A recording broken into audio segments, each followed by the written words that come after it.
My name is Rachel Morgan, and on the day we laid my father to rest, his business partner of 20 years brought his mistress to the funeral. 3 weeks later, that same man discovered that my father had left me full control of the company they built together. They called it a betrayal. I called it justice. Before we jump back in, tell us where you're tuning in from. And if this story touches you, make sure you're subscribed, because tomorrow, I've saved something extra special for you. The rain fell in gentle sheets across the cemetery as we gathered around my father's casket. William Morgan had been more than just my dad. He had been a titan of Westbrook's business community, the co-founder of Morgan Walker Technologies, and the kindest man I'd ever known. His battle with cancer had been mercifully short, but brutally effective, taking him from diagnosis to death in just 4 months. I stood under a black umbrella, my grief still raw and disorienting, when I spotted them across the gathering. Thomas Walker, my father's business partner, dressed impeccably, in a designer suit that seemed to repel the raindrops, and beside him, draped in a form-fitting black dress that was more appropriate for a cocktail party than a funeral, stood Vanessa Carter, the woman he'd been secretly seeing for months while his wife of 30 years was visiting her ailing mother in Arizona. Everyone knew who she was. Everyone understood what her presence meant. A blatant display of disrespect, not just to my father's memory, but to everything he had stood for: loyalty, dignity, discretion. My father and Tom had built Morgan Walker Technologies from a small operation in my father's garage to a company employing over 200 people. They manufactured specialized components for medical devices, components that saved lives every day across the country. My father had handled the engineering and production. Tom had managed sales and finances. For 20 years, they had been the perfect business match, until my father's illness revealed cracks in their partnership that I was only beginning to understand. As the minister concluded the service, Tom approached me, Vanessa trailing slightly behind him like an expensive accessory. "Rachel," he said, his voice carrying that practiced sympathy that never quite reached his eyes. "Bill was a good man. The company won't be the same without him." I stared at him, at the manicured hand he extended toward me, at the woman hovering just beyond his shoulder. The rage that surged through me was so intense it momentarily swept away my grief. "How dare you bring her here?" I said, my voice low but steady. Tom's expression hardened slightly. "This is hardly the time for—" "This is exactly the time," I cut him off. "My father respected you, trusted you, and you couldn't even respect him enough to leave your mistress at home for his funeral?" Vanessa's perfectly made-up face flushed. Tom's jaw tightened. Around us, mourners pretended not to listen, but the sudden silence was deafening. "You're upset," Tom said dismissively. "We can discuss the transition of your father's shares later, when you're thinking more clearly." He turned away, guiding Vanessa with a hand at the small of her back. As they walked toward his sleek black Audi, I heard him murmur to her, "Don't worry about it. She's always been emotional. She'll have no interest in the company." He was wrong. But I wouldn't realize how wrong until 3 days later, when I sat in Patricia Alvarez's office for the reading of my father's will. The law office of Alvarez and Associates occupied the 15th floor of the Westbrook Tower, with views overlooking the river that cut through the heart of our city. Patricia Alvarez had been my father's friend and legal counsel for over 25 years. Her silver-streaked black hair was pulled back in a severe bun, but her eyes were kind as she welcomed me. "Rachel, thank you for coming. I know these past few days have been difficult." I nodded, unable to trust my voice. Sleep had been elusive since my father's death, and the confrontation at the funeral had left me feeling hollow. "Is Tom coming?" I asked as I settled into one of the leather chairs facing Patricia's desk. "Mr. Walker has chosen to send his attorney instead," she replied, her tone neutral but her expression suggesting she found this decision telling. As if on cue, A thin man in a gray suit entered, introducing himself as Stephen Mercer, representing the interests of Thomas Walker.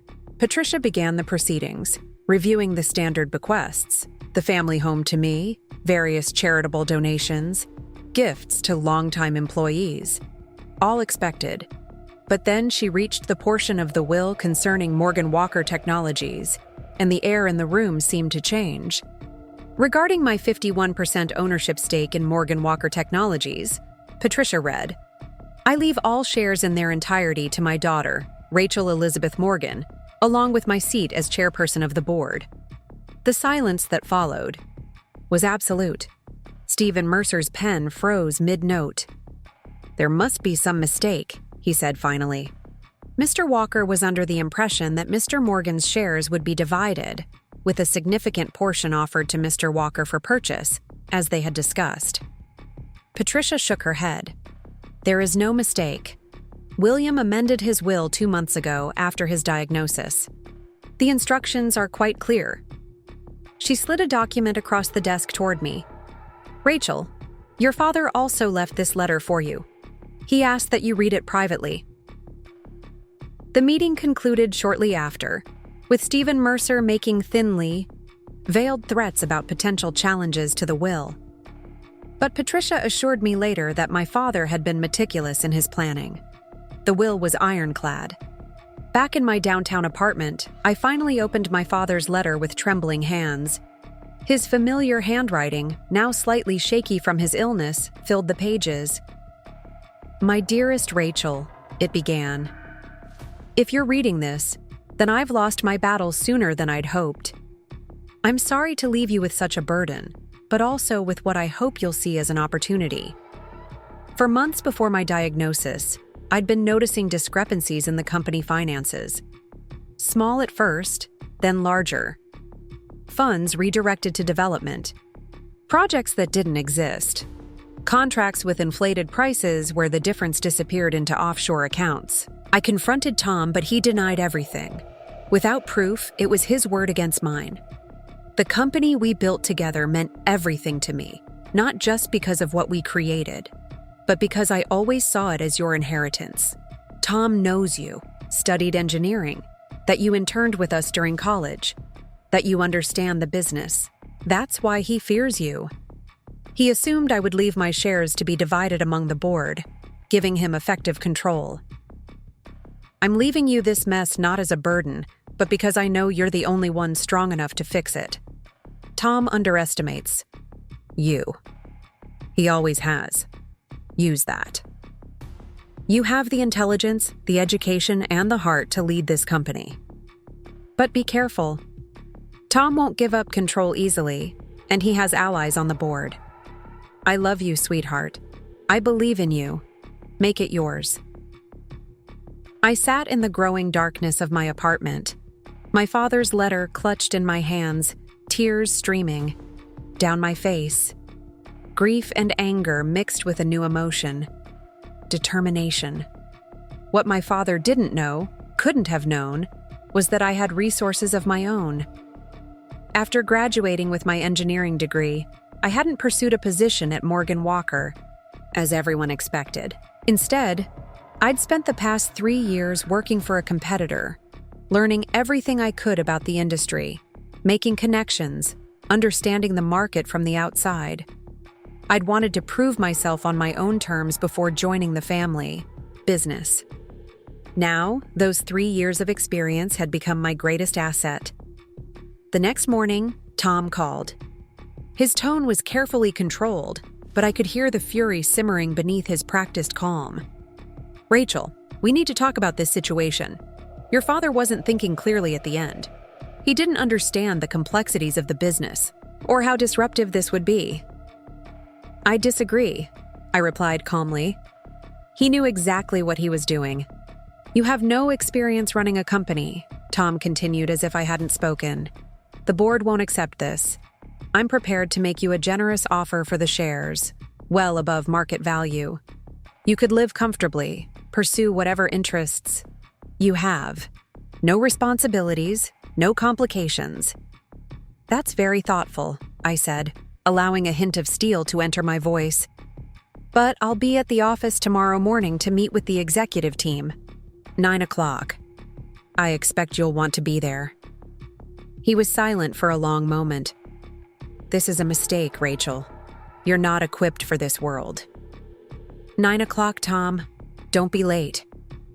After hanging up, I called the one person I knew I could trust, Mike Chen, my closest friend since college and now a successful corporate attorney. I needed an ally who understood business law and corporate governance, someone who could help me navigate the minefield ahead. Mike arrived at my apartment an hour later with Chinese takeout and a sympathetic ear. As we spread containers across my kitchen counter, I explained the situation, my father's suspicions, Tom's reaction to the will, the veiled threats. He'll try to paint you as an emotional, unprepared daughter who received an inheritance she can't handle, Mike said between bites of lo mein. Preparing and narrating this story took us a lot of time, so if you are enjoying it, subscribe to our channel. It means a lot to us. Now back to the story. The board members who are loyal to him will back that narrative. You need to counter it immediately. How? I asked. By being more prepared than anyone in that room. Financial reports, current projects, client relationships, employee concerns. Know it all. And find allies. Your father must have had people he trusted besides Tom. I nodded slowly. Robert Garrison, the CFO.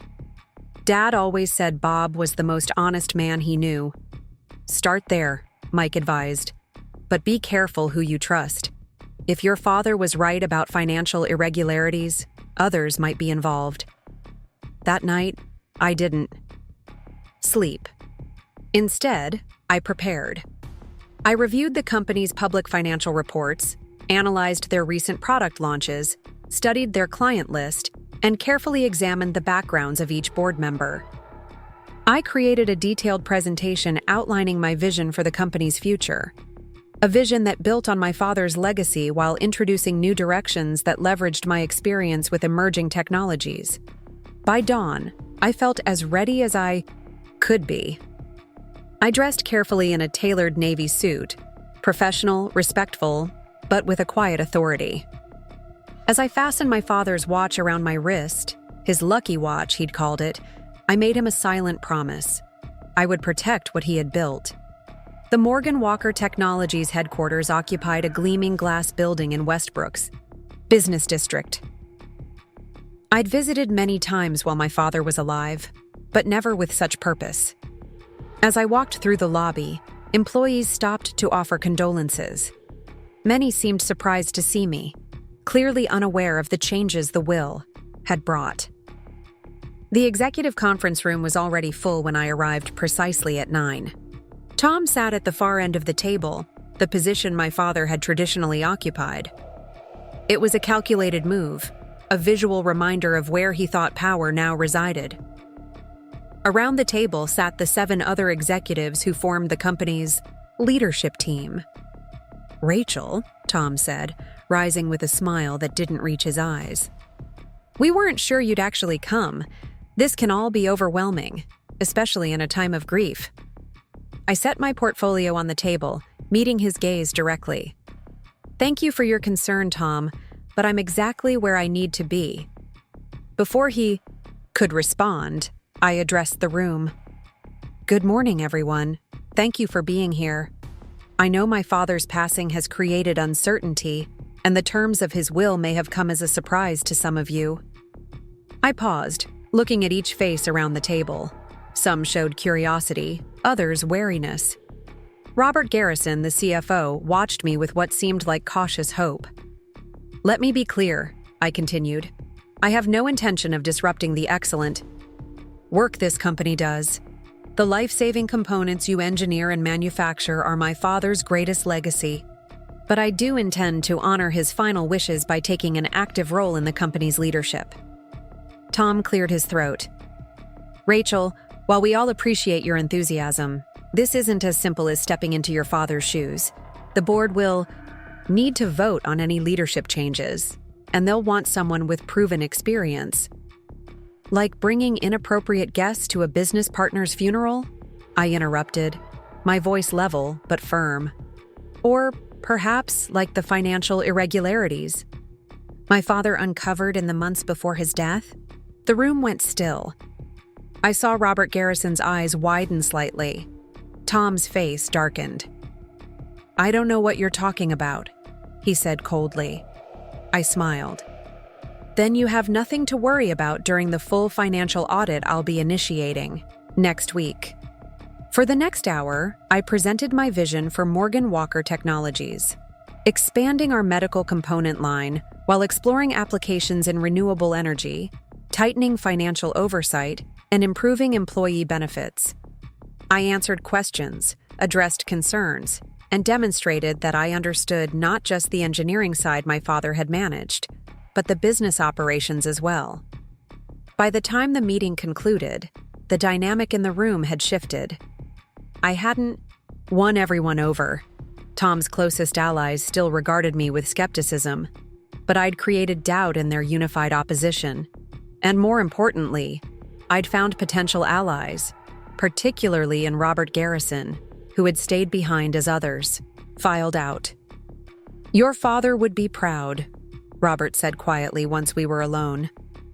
He was worried about the company's future, especially after what he found. "What exactly did he find, Bob?" I asked. He glanced toward the door, ensuring we were truly alone. "I can't prove it yet, but I believe Tom has been diverting funds through shell companies for years. Your father suspected it too, but Tom has covered his tracks well. The documentation we need is on the secure server, but I don't have access to those sections." "I do now," I said. "Or I will, once I meet with IT this afternoon." Robert nodded slowly. "Be careful, Rachel. Tom has a lot to lose, and he won't give up control without a fight." As I left the building that afternoon, I felt my father's presence beside me, guiding me. The road ahead would be difficult. Tom had years of entrenched power and allies throughout the company, but I had something he didn't: the truth and the determination to uncover it completely. That night, as I updated Mike on the day's events, my phone buzzed with a text from an unknown number. "The funeral was just the beginning of your humiliation. Walk away now, or you'll regret staying." I showed the message to Mike, whose expression darkened. "Document everything," he advised. "Every threat, every meeting, every conversation. This is going to get uglier before it gets better." He was right. But what Tom didn't understand was that I had something more powerful than his threats or manipulation: purpose. My father had entrusted me with his legacy, and I wouldn't let him down. The battle for Morgan Walker Technologies had only just begun, and I was ready to fight with everything I had. The next morning arrived with a clarity I hadn't felt since before my father's illness. The threatening text message hadn't frightened me as Tom likely intended. Instead, it had crystallized my resolve. If he was resorting to intimidation, quickly it meant I had already disrupted his sense of control. I arrived at the office early, before most of the staff. The security guard at the front desk did a double take when I used my newly activated keycard. Clearly, word of my new position hadn't fully circulated. The executive floor was silent, the hallways dimly lit as I made my way to my father's office. I paused at the doorway, my hand on the polished wooden door with the nameplate still reading William Morgan, founder and CEO. For a moment, grief threatened to overwhelm me. This space had been quintessentially his: the engineering awards lining the walls, the framed photos of groundbreaking projects, the worn leather chair where he'd sat countless times explaining the business to me during my childhood visits. Taking a deep breath, I pushed the door open. The office was exactly as he had left it. Desk meticulously organized, reference books arranged by subject. Even his favorite fountain pen laid precisely parallel to the edge of the blotter. Someone, likely his assistant, Margaret, had placed a small vase of fresh flowers on the credenza. The gesture brought tears to my eyes. "He always liked tulips in the spring," came a voice from the doorway. I turned to see Margaret standing there, a file folder in her hands, her eyes red-rimmed behind her glasses. In her late 50s, she had been my father's executive assistant for over 15 years, managing his calendar with military precision, while treating him with maternal concern. "I didn't expect anyone else to be here so early," I said, wiping away a tear. "I come in at 6 every morning," she replied. "Your father was always here by 6:30. We would review the day over coffee." She hesitated, then added, "Mr. Walker doesn't usually arrive until 9. The implicit message was clear. Margaret had been loyal to my father, not to the company generally, or to Tom specifically. I studied her, wondering if she might become another ally. "Margaret, would you mind bringing me up to speed on my father's current projects and appointments? I'd like to ensure nothing falls through the cracks during this transition." She nodded, visibly relieved to have clear direction. "Of course, Miss Morgan. I've prepared a summary of ongoing initiatives, upcoming meetings, and outstanding issues that require immediate attention." She placed the folder on the desk. "And I've taken the liberty of compiling contact information for your father's key relationships, clients, suppliers, industry partners." I smiled gratefully. "That's incredibly helpful.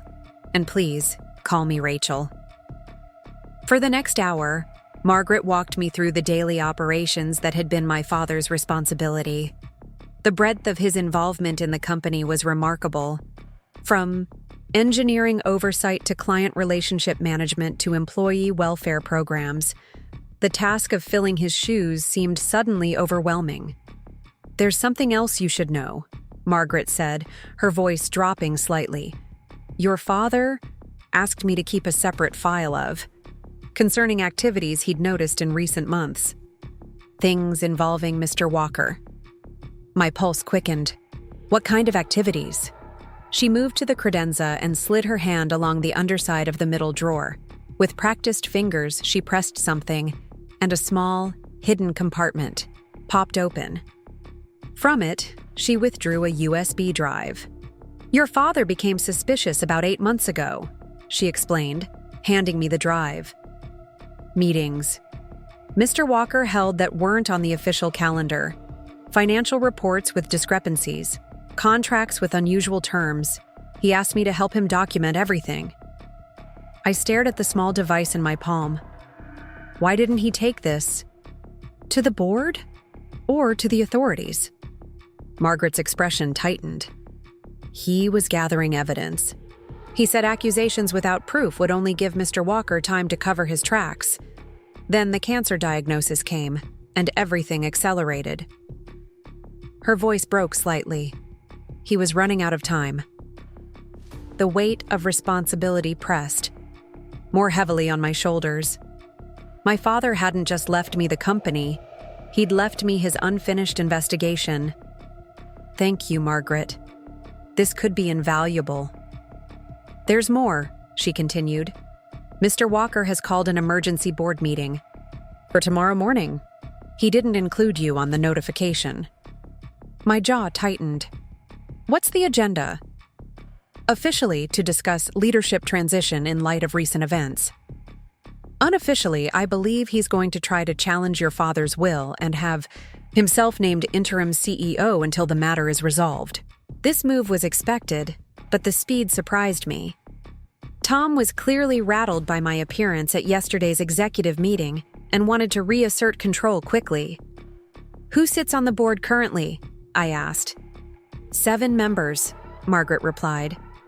Your father and Mr. Walker were 2.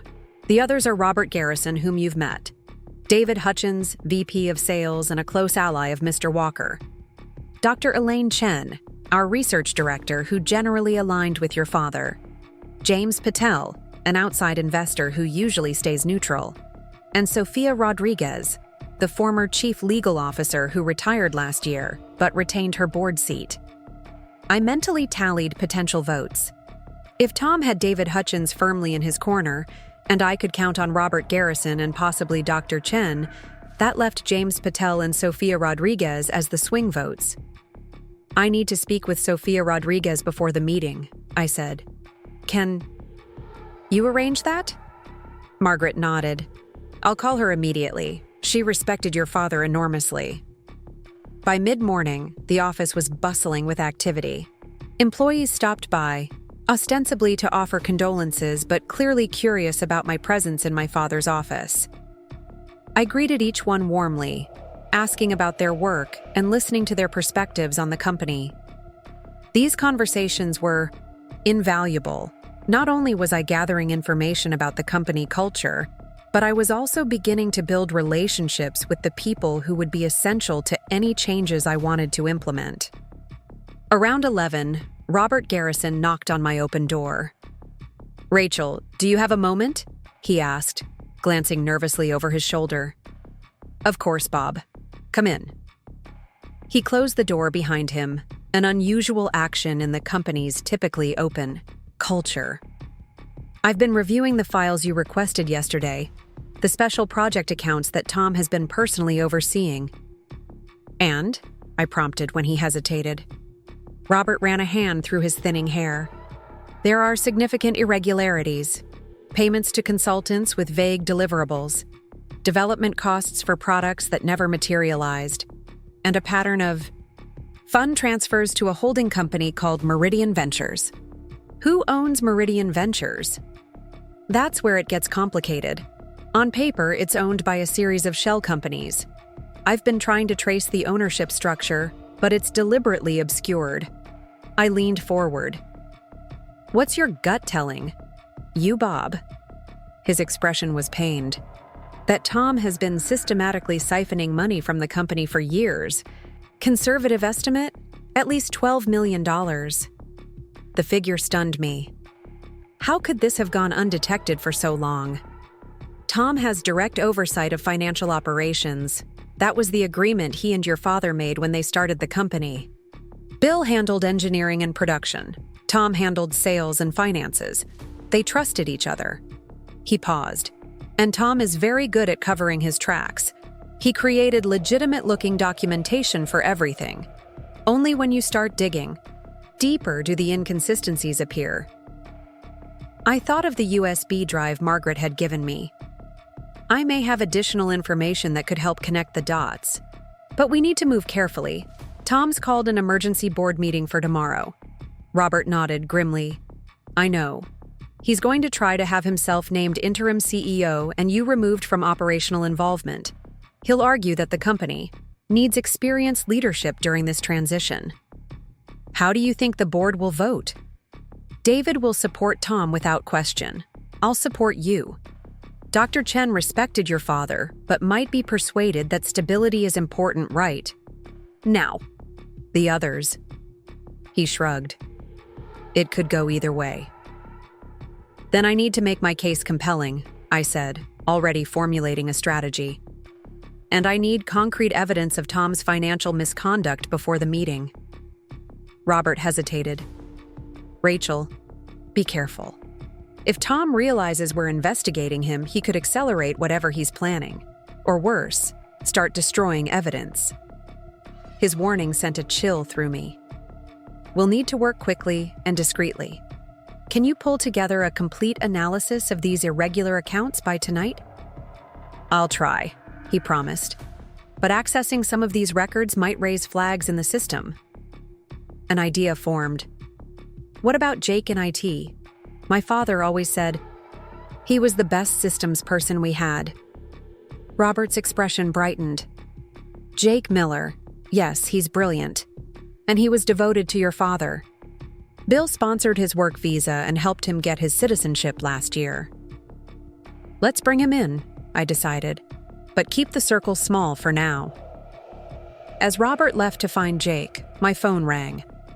Margaret had arranged a lunch meeting with Sofia Rodriguez at a small cafe several blocks from the office, neutral territory where we wouldn't be observed by Tom or his allies. The Riverside Cafe sat on a quiet corner overlooking the water, its outdoor patio sheltered by large umbrellas. Sofia Rodriguez was already seated when I arrived, a glass of iced tea in front of her. In her early 60s, she carried herself with the dignified confidence of someone who had broken multiple glass ceilings throughout her career. "Rachel," she said warmly, standing to embrace me. "It's been too long. I'm so sorry about Bill. He was one of the good ones." "Thank you for meeting me on such short notice," I replied, taking the seat across from her. "When Margaret calls, I always answer," she said with a smile. "That woman knows where all the bodies are buried." Her expression turned serious. "I understand Tom has called an emergency board meeting." I nodded. "He's making his move quickly." "Not surprising. Tom fears what he doesn't control, and he definitely doesn't control you." She studied me with shrewd eyes. "Bill was incredibly proud of you, you know. He talked constantly about your engineering innovations at West Lab Systems." The mention of my work at the competitor brought a pang of guilt. I wanted to prove myself independently before joining Morgan Walker. I never imagined it would be under these circumstances. Sophia nodded. "Understandable. But now you're here, and you need to decide what you want." "I want to protect my father's legacy," I said firmly. "And if what I suspect about Tom is true, I want to hold him accountable." "Financial improprieties?" she asked, not looking particularly surprised. "Potentially significant ones." She sipped her tea thoughtfully. "I had concerns during my time as CLO. Nothing concrete enough to act on, but patterns that troubled me. Tom was always very creative with financial structuring." "Would you be willing to share those concerns at tomorrow's board meeting?" I asked directly. Sophia considered the question carefully. "What's your end game here, Rachel? Are you looking to run Morgan Walker yourself? Sell your shares? What outcome are you seeking?" It was a fair question, and one I'd been grappling with since reading my father's will.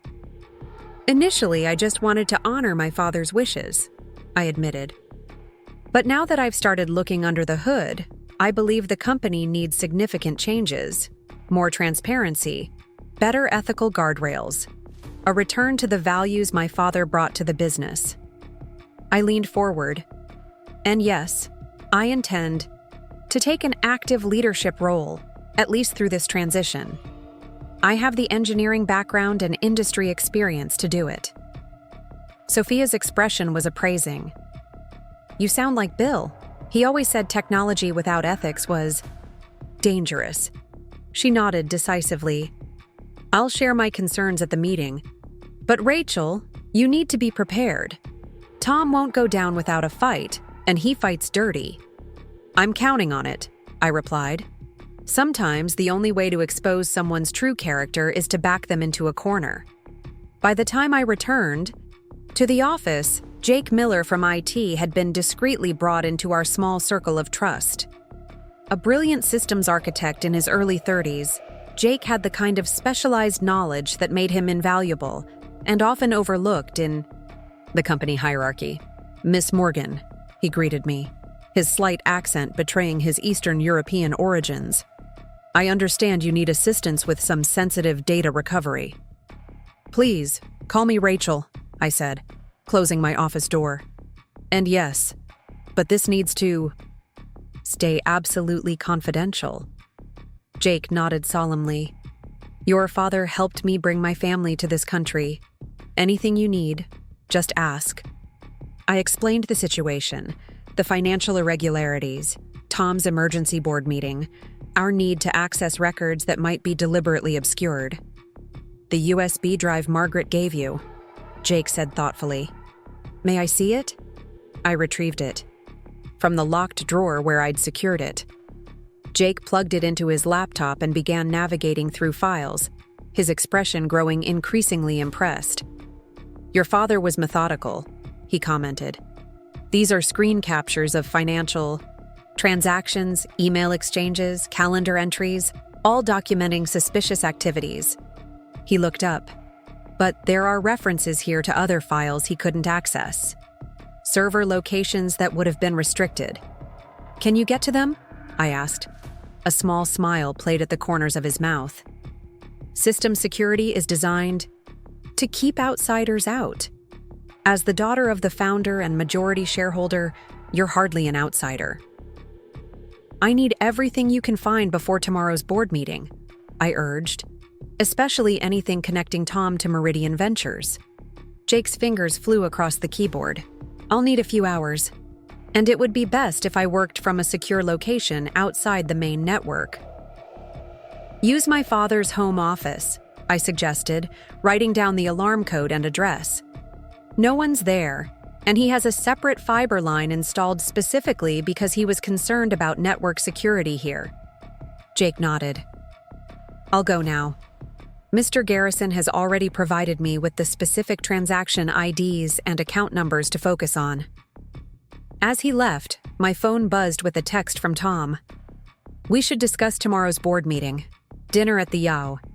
Capitol Grill, 7 p.m.? The invitation surprised me. After yesterday's veiled threats, was he now attempting a more conciliatory approach? Or was this a trap of some kind? I considered declining, but curiosity won out. Understanding Tom's strategy might help me counter it more effectively. I'll be there, I replied. The remainder of the afternoon passed in a blur of meetings and phone calls. I spoke with Dr. Helen Chen, the research director, who expressed cautious support for my involvement but concerns about disruption to ongoing projects. James Patel, the outside investor, was cordial but non-committal, emphasizing his focus on company stability and shareholder value. By 6:30, I was back at my apartment changing for dinner. I chose my outfit deliberately, a charcoal gray, dress that was professional but unmistakably feminine, paired with the pearl earrings my father had given me for my college graduation. Tom would be expecting me to appear either overly aggressive or intimidated. I aimed for neither. The Capitol Grill was one of Westbrook's premier restaurants, where business deals and political arrangements were often negotiated over expensive steaks and aged whiskey. Tom was already seated when I arrived, nursing what appeared to be a scotch. Rachel, he greeted, standing as I approached. Thank you for joining me. I slid into the seat across from him, noting that he'd chosen a corner table that afforded privacy while still allowing him to be seen by other business leaders dining nearby. Image management was always a priority for Tom. I was surprised by your invitation, I said candidly, accepting the wine list from the server. Tom's smile didn't reach his eyes. We're going to be seeing a lot of each other in the coming weeks. I thought it might be productive to establish some common ground. I ordered a glass of Cabernet, waiting until the server had departed before responding. Common ground requires common goals, Tom. I'm not sure we have those. We both want what's best for the company, he countered smoothly. Morgan Walker has been an industry leader for 2 decades. Neither of us wants to see that legacy damaged. On that much we agree, I said, meeting his gaze steadily. Where we likely disagree is on what constitutes damage. The server returned with my wine, and Tom used the interruption to pivot the conversation. Your presentation yesterday was impressive, he said, an unexpected compliment. You've clearly kept up with industry developments despite working for a competitor. West Lab Systems, I acknowledged, not rising to the bait. Yes, the experience was invaluable. Seeing how another company approaches similar challenges provides useful perspective. Indeed, Tom sipped his scotch.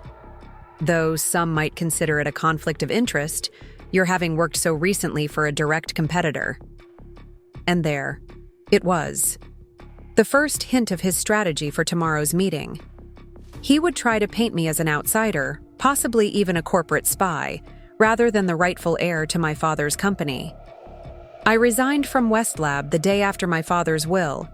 Was read, I replied calmly, and signed all appropriate non-disclosure agreements. There's no conflict. Tom inclined his head slightly, conceding the point but not the larger argument.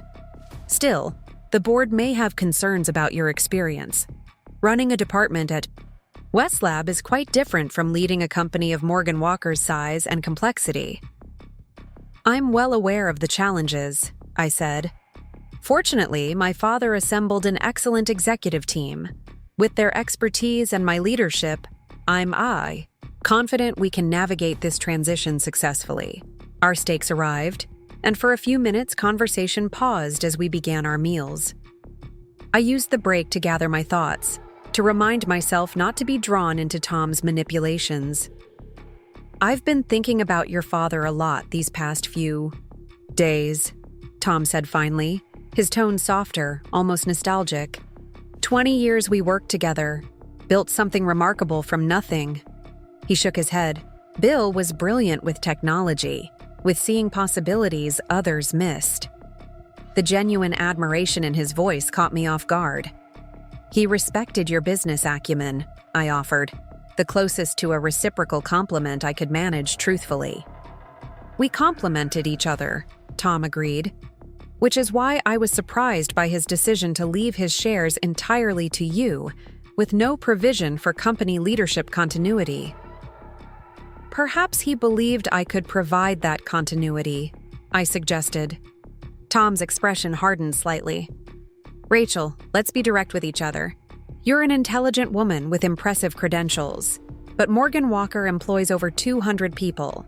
We have contracts worth millions of dollars, clients who depend on our components for life-saving medical devices. The stakes are extraordinarily high." "I'm well aware of the stakes." "Then you must understand why the board is likely to vote for experienced leadership during this transition." He leaned forward slightly. "I'm prepared to offer you a compromise. Support my appointment as interim CEO for 12 months. In return, I'll create a position for you as Vice President of Engineering, where you can learn the business from the inside. After the transition period, we can revisit the leadership structure." The offer was cleverly constructed, acknowledging my expertise while sidelining me from any real power. An elegant way to neutralize the threat I posed while appearing reasonable. To the board. "And if I decline?" I asked, though I already knew the answer. Tom's smile was tight. "Then tomorrow's meeting will become unnecessarily adversarial. Questions will be raised about your qualifications, your recent employment with a competitor, your lack of executive experience. It could become uncomfortable." "For whom?" I countered.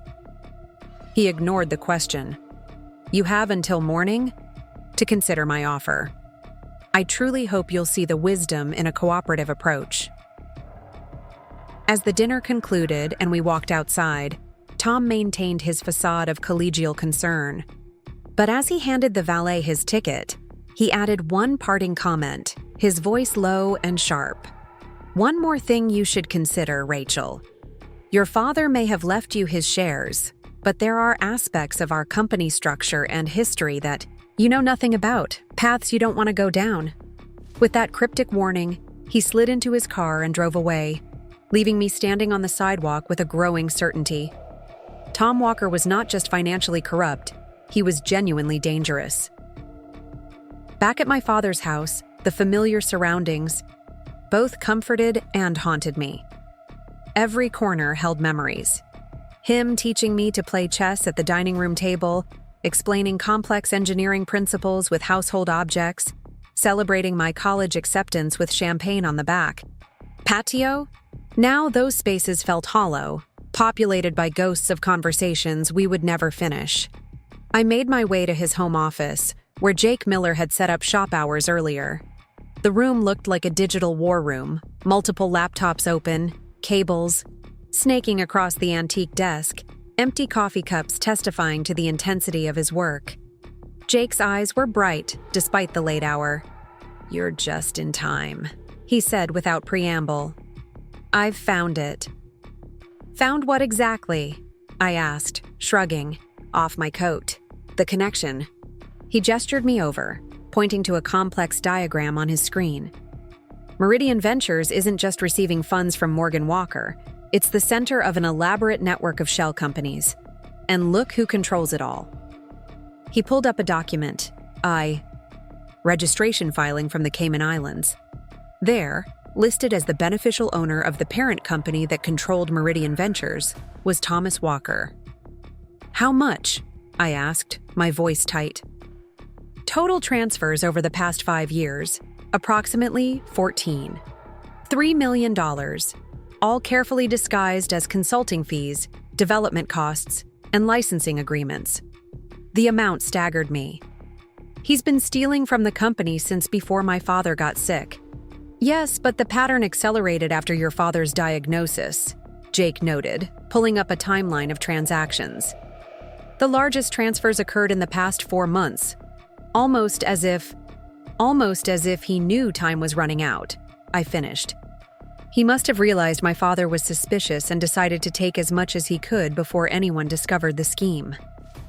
Jake nodded. There's more. The money isn't just sitting in accounts. Most of it has been invested in a development property outside of Westbrook, a large tract of land where permits have been filed for a technology campus. He's been planning his exit, I realized, setting up a competing business with money stolen from Morgan Walker. That appears to be the case, Jake confirmed. The planning documents list Meridian Ventures as the developer, with construction scheduled to begin next month. The scope of Tom's betrayal was breathtaking. Not just financial fraud, but a calculated plan to establish a rival company using resources and possibly proprietary information from Morgan Walker. No wonder he was so desperate to maintain control and push me out. My presence threatened not just his position, but his entire scheme. Have you told anyone else about this? I asked. Only Mr. Garrison. He's preparing financial summaries for tomorrow's meeting. I checked my watch. Nearly midnight. The board meeting was scheduled for 9 a.m. We need to compile everything into a clear, irrefutable presentation. Can you prepare a secure file that can't be deleted or altered once we share it? Jake smiled slightly. Already done. I've created a secure digital vault with all the evidence, accessible only with a password. Once we release it to the board, it becomes read only. Perfect. I squeezed his shoulder gratefully. Get some rest if you can. Tomorrow will be intense. After Jake left, I called Mike for legal advice. Despite the late hour, he answered immediately. I need to know our options, I explained after briefing him on Jake's discoveries. Criminal charges? Civil lawsuit? What's the best approach? Both eventually, Mike advised. But strategically, I'd secure your position in the company first. Use the evidence to sway the board, remove Tom from power, and then pursue legal action once you've stabilized the company. He mentioned aspects of the company structure and history that I know nothing about, I said. Was he bluffing, or could there be more to uncover? Hard to say, Mike replied thoughtfully. But it sounds like a desperate attempt to intimidate you. People like Tom often assume others have secrets as dark as their own. After ending the call, I stood at my father's office window, looking out at the moonlit garden where he'd taught me to identify constellations as a child. The memory brought tears to my eyes, not just grief now, but determination. Tom hadn't just stolen money. He'd stolen time I could have had with my father while Bill was distracted with uncovering the fraud.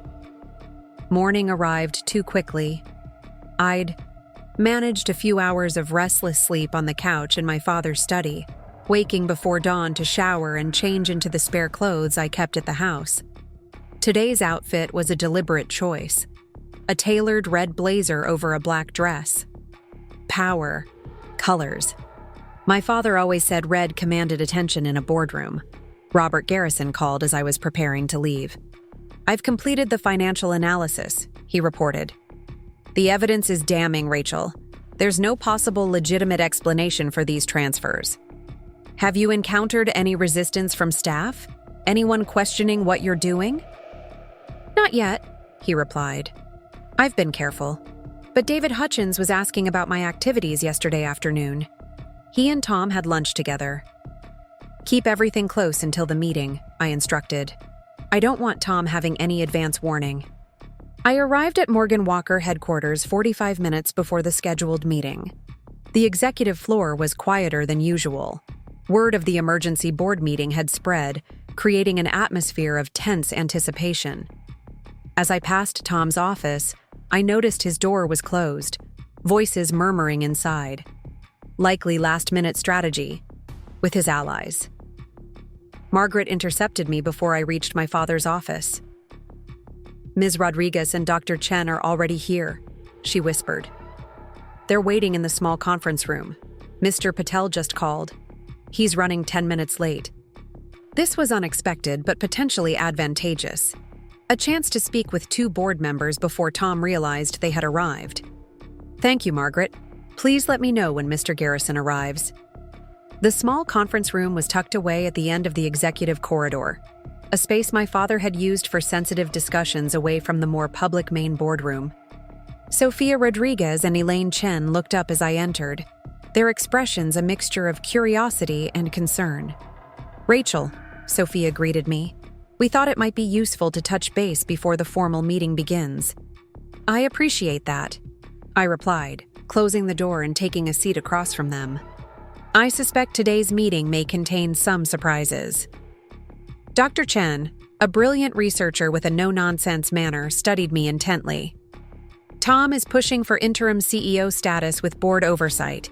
He's suggesting your involvement be limited to observer status for 6 months while you learn the business." So his dinner proposal had just been for show. His actual plan was even more restrictive than what he'd offered me. Typical Tom, always negotiating in bad faith. "And what are your thoughts on that proposal?" I asked carefully. Dr. Chen and Sophia exchanged glances. "We have concerns," Sophia admitted. "Not about your capabilities, but about the disruption of a leadership battle when the company is already destabilized by your father's passing." "I understand those concerns," I said. "Stability is crucial, but I need to ask you something in complete confidence. Did either of you ever notice any financial irregularities under Tom's management?" The question hung in the air. Dr. Chen shifted uncomfortably. "I'm a scientist, not a financial expert." But Sophia's expression hardened. "I had suspicions during my time as CLO. Contracts with unusual payment structures, consulting arrangements with vague deliverables. I raised concerns with Bill several times. My father was investigating those issues before his death," I said. "And I've continued that investigation. What I've found will be presented during today's meeting, but I wanted to prepare you. The situation is far worse than anyone realized." Before I could elaborate, Margaret knocked softly. "Mr. Garrison has arrived, and Mr. Walker is asking about your whereabouts." "Thank you, Margaret. Please tell him I'll see him in the boardroom at 9 as scheduled." As Margaret left, I turned back to the two women. "I'm not asking for your votes before presenting the evidence. Just an open mind and your best judgment for the company's future." They both nodded, and something in their expressions, a growing wariness about Tom, gave me hope. The main boardroom at Morgan Walker Technologies featured a massive cherrywood table that had been my father's pride. He'd commissioned it from a local artisan when the company had reached its first $1 million in revenue, insisting on a single piece that could accommodate the entire leadership team as the company grew. Now, that table would become the stage for a confrontation that could destroy everything he'd built, or save it. Board members filed in gradually. Robert Garrison arrived with an armful of financial reports, nodding discreetly to indicate our plan was still on track. David Hutchins entered with Tom, the two of them in animated conversation that ceased abruptly when they spotted me already seated at the head of the table, my father's traditional position. Tom's momentary surprise quickly transformed into a tight smile. "Rachel, I'm glad you could join us. I've prepared some materials outlining a transition plan that I think you'll find quite reasonable." "I look forward to reviewing them," I replied neutrally, "along with some materials of my own." James Patel arrived last, apologizing for his tardiness. With all 7 board members present, counting myself, Tom called the meeting to order. a presumptuous action that immediately established his expectation of authority. "Thank you all for accommodating this emergency session," Tom began. "As we continue to mourn the loss of our founder and friend William Morgan, we must also address the leadership needs of the company he loved. The unusual circumstances of his will have created a situation that requires thoughtful navigation." He glanced at me, his expression a practiced blend of sympathy and concern. "While Rachel is certainly Bill's daughter and now a significant shareholder, the immediate question before us is who should guide Morgan Walker through this difficult transition. I've prepared a proposal that I believe balances respect for Bill's wishes with the practical needs of our company." An assistant distributed folders containing Tom's proposal. I opened mine, scanning quickly to confirm it matched what Dr. Chen had described: Tom as interim CEO, myself relegated to observer status, major decisions requiring board approval, but with day-to-day operations under his exclusive control.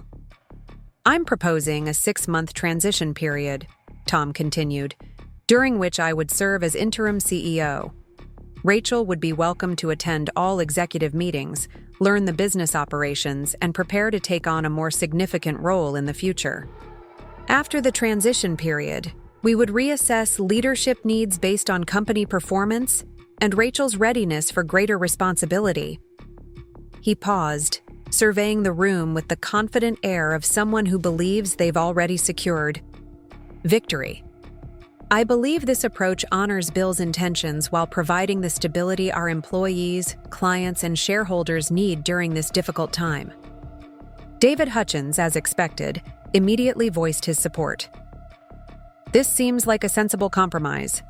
We need experienced leadership, especially with the Medtronics contract coming up for renewal next month." James Patel nodded thoughtfully. "I appreciate the balanced approach. My primary concern is maintaining operational continuity and shareholder value." Tom smiled, clearly believing momentum was building in his favor. "Rachel, we welcome your thoughts on this proposal. I want to emphasize that this is a collaborative approach designed to integrate you into the company leadership while ensuring business stability." All eyes turned to me. This was the moment I'd prepared for. Taking a deep breath, I met Tom's gaze directly.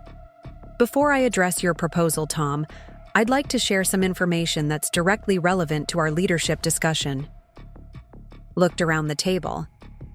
Information my father was gathering before his death, which I've now completed. Tom's smile faltered slightly. "I'm not sure this is the appropriate forum for... It concerns financial irregularities involving Meridian Ventures," I continued, ignoring his interruption. "A company that has received over $14 million from Morgan Walker in the past 5 years." The atmosphere in the room shifted instantly. Robert Garrison straightened, prepared to support my claims. David Hutchins looked confused. The others watched with growing concern. "I don't recall any significant business relationship with a company by that name," James Patel said slowly. "That's because it was deliberately obscured," I replied, nodding to Robert, who began distributing the files we'd prepared.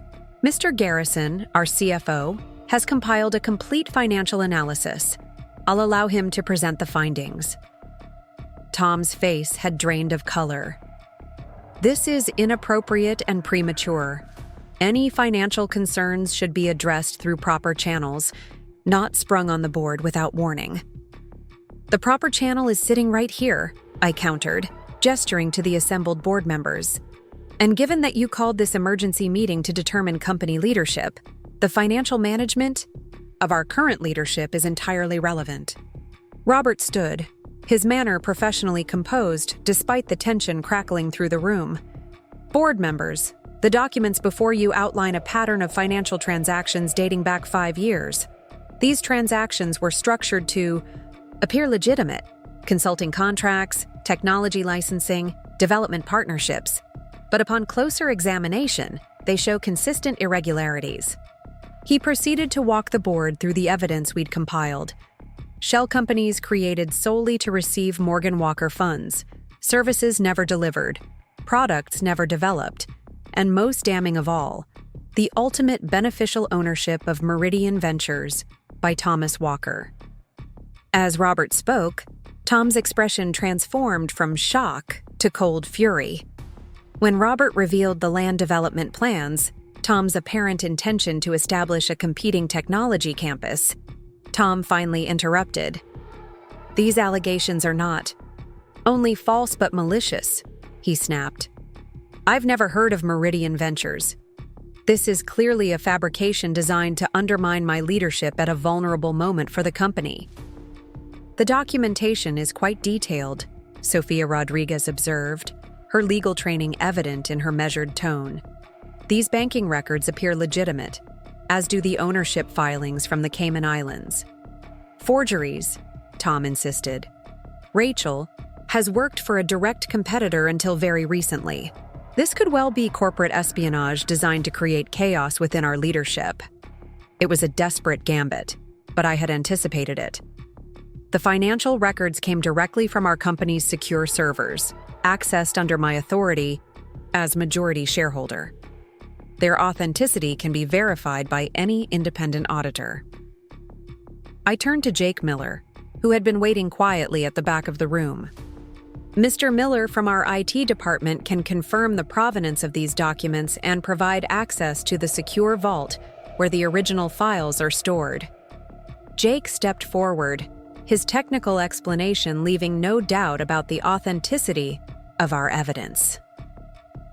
As he walked the board through the digital trail, I watched the faces around the table. David Hutchins looked stunned, clearly blindsided by his mentor's apparent criminality. James Patel was furious, likely calculating the impact on his investment. Dr. Chen and Sofia Rodriguez exchanged knowing glances, as if long-held suspicions were finally confirmed. When Jake finished, a heavy silence fell over the room. Tom broke it, his voice tight with controlled rage. "This is a coordinated attack on my character and my 20-year contribution to this company. Even if there were financial irregularities, which I categorically deny, using this forum to air them is inappropriate and potentially damaging to the company we all claim to care about." He turned to the board members, appealing to their long-standing relationships. "I've worked with each of you for years. You know my dedication to Morgan Walker. Does it really make sense that I would jeopardize everything we've built for some sort of elaborate embezzlement scheme?" No one responded immediately. Then Sofia Rodriguez spoke, her voice carrying the weight of her legal expertise. "Tom, the documentation is compelling. At minimum, it warrants a full investigation before any leadership decisions are made." She looked around the table. "I move that we table the CEO discussion and instead vote to place Mr. Walker on administrative leave pending a complete forensic audit of the company finances." "I second the motion," Dr. Chen said promptly. Tom's expression hardened. "This is absurd. You can't seriously be considering—" "The motion has been made and seconded," I interjected. "As the current chair of the board by virtue of my father's shares and position, I call for a vote. All in favor of placing Thomas Walker on administrative leave pending a full investigation?" Robert Garrison's hand shot up immediately. Dr. Chen and Sophia followed suit. James Patel hesitated, then slowly raised his hand. David Hutchins sat frozen, clearly torn between loyalty to Tom and the weight of evidence before him. "The motion carries 4-1, I announced, counting only the votes cast, with one abstention. Effective immediately, Thomas Walker is placed on administrative leave. All company access will be suspended pending investigation results." Tom stood abruptly, his chair scraping loudly against the floor. "You'll regret this," he said, voice low and dangerous. "All of you. You have no idea what you're doing or what's really at stake." "What's at stake is the future of the company my father built," I replied steadily. "The company you've been systematically looting while he was fighting for his life." His eyes flashed with cold fury. "This isn't over, Rachel." "No," I agreed. "The criminal investigation is just beginning." For a moment, I thought he might lunge across the table. Instead, he gathered his papers with jerky movements, somehow maintaining the last shreds of his professional facade. 20 years of my life, he said bitterly. 20 years building this company, making it profitable, securing its future. And this is how you repay loyalty? Loyalty? The word escaped me as a harsh laugh. You brought your mistress to my father's funeral. You've been stealing from the company for years, and you stand there talking about loyalty? Something in my words seemed to strike him physically. Without another word, he turned and stalked from the room, leaving a vacuum of tense silence behind him. David Hutchins was the first to speak. I had no idea, he said hoarsely. I swear, Rachel, if I had known any of this. We all trusted Tom, James Patel said grimly. The question now is where we go from here. I took a steadying breath, the full weight of what had just transpired settling on my shoulders. We had removed Tom from power, but the company was now in crisis. Leadership in flux, finances compromised, and undoubtedly more problems yet to be discovered. We need immediate action on several fronts, I said, assuming the leadership role I had claimed. First, security protocols need to be updated to prevent Tom from accessing any systems remotely. Second, we need a communication plan for employees and key clients to prevent rumors and panic. Third, we need to engage an independent forensic accounting firm to complete the financial investigation. I turned to Robert. How quickly can you prepare a complete assessment of our financial position? We need to understand if these diversions have affected our operational capabilities. I can have preliminary numbers by tomorrow, he promised, but a complete audit will take weeks. Start with the most critical areas: payroll, major contract, obligations, and cash reserves. I looked around the table. We need to ensure operations continue smoothly while we sort through this mess. For the next 2 hours, we worked through immediate action items. Security was called to escort Tom from the building and collect his company devices. HR was briefed on a carefully worded statement to staff. Jake Miller began the process of securing all digital systems against potential sabotage. By early afternoon, the initial crisis response was underway. As board members filed out with their assignments, Sofia Rodriguez lingered behind. That was impressive leadership, she said quietly. Bill would be proud. I just hope I haven't destroyed his company. In the process of trying to save it, I admitted. Tom's threat wasn't empty. There will be fallout from this. Sophia nodded. Undoubtedly. But sometimes the only way forward is through the fire. She paused. The board needs to address the CEO position. After what we've learned, I think the choice is clear. I'm not sure I'm ready for that, I said honestly. Her expression was gentle but firm. Readiness rarely comes before the challenge, Rachel. It emerges in response to it. You've already demonstrated more leadership today than many executives show in a career.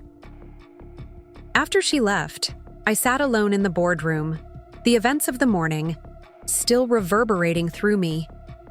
We had won this battle, but I harbored no illusions about the war ahead. Tom Walker had resources, connections, and nothing left to lose. His parting threat echoed in my mind. This isn't over. My phone buzzed with a text from an unknown number.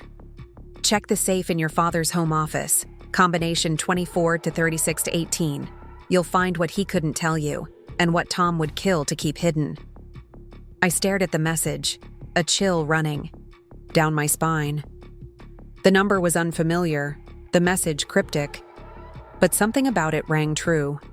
My father had always been methodical, prepared for contingencies. If he had discovered something truly damaging about Tom, he would have secured evidence somewhere Tom couldn't reach it. As the afternoon sun cast long shadows across the boardroom table, I made my decision. Whatever secrets remained hidden, whatever Tom had meant by his veiled threats about company history I knew nothing about, It was time to uncover the full truth. For my father, for the company, and for myself. The drive back to my father's house seemed longer than usual, each mile weighted with questions about the mysterious text. Who had sent it?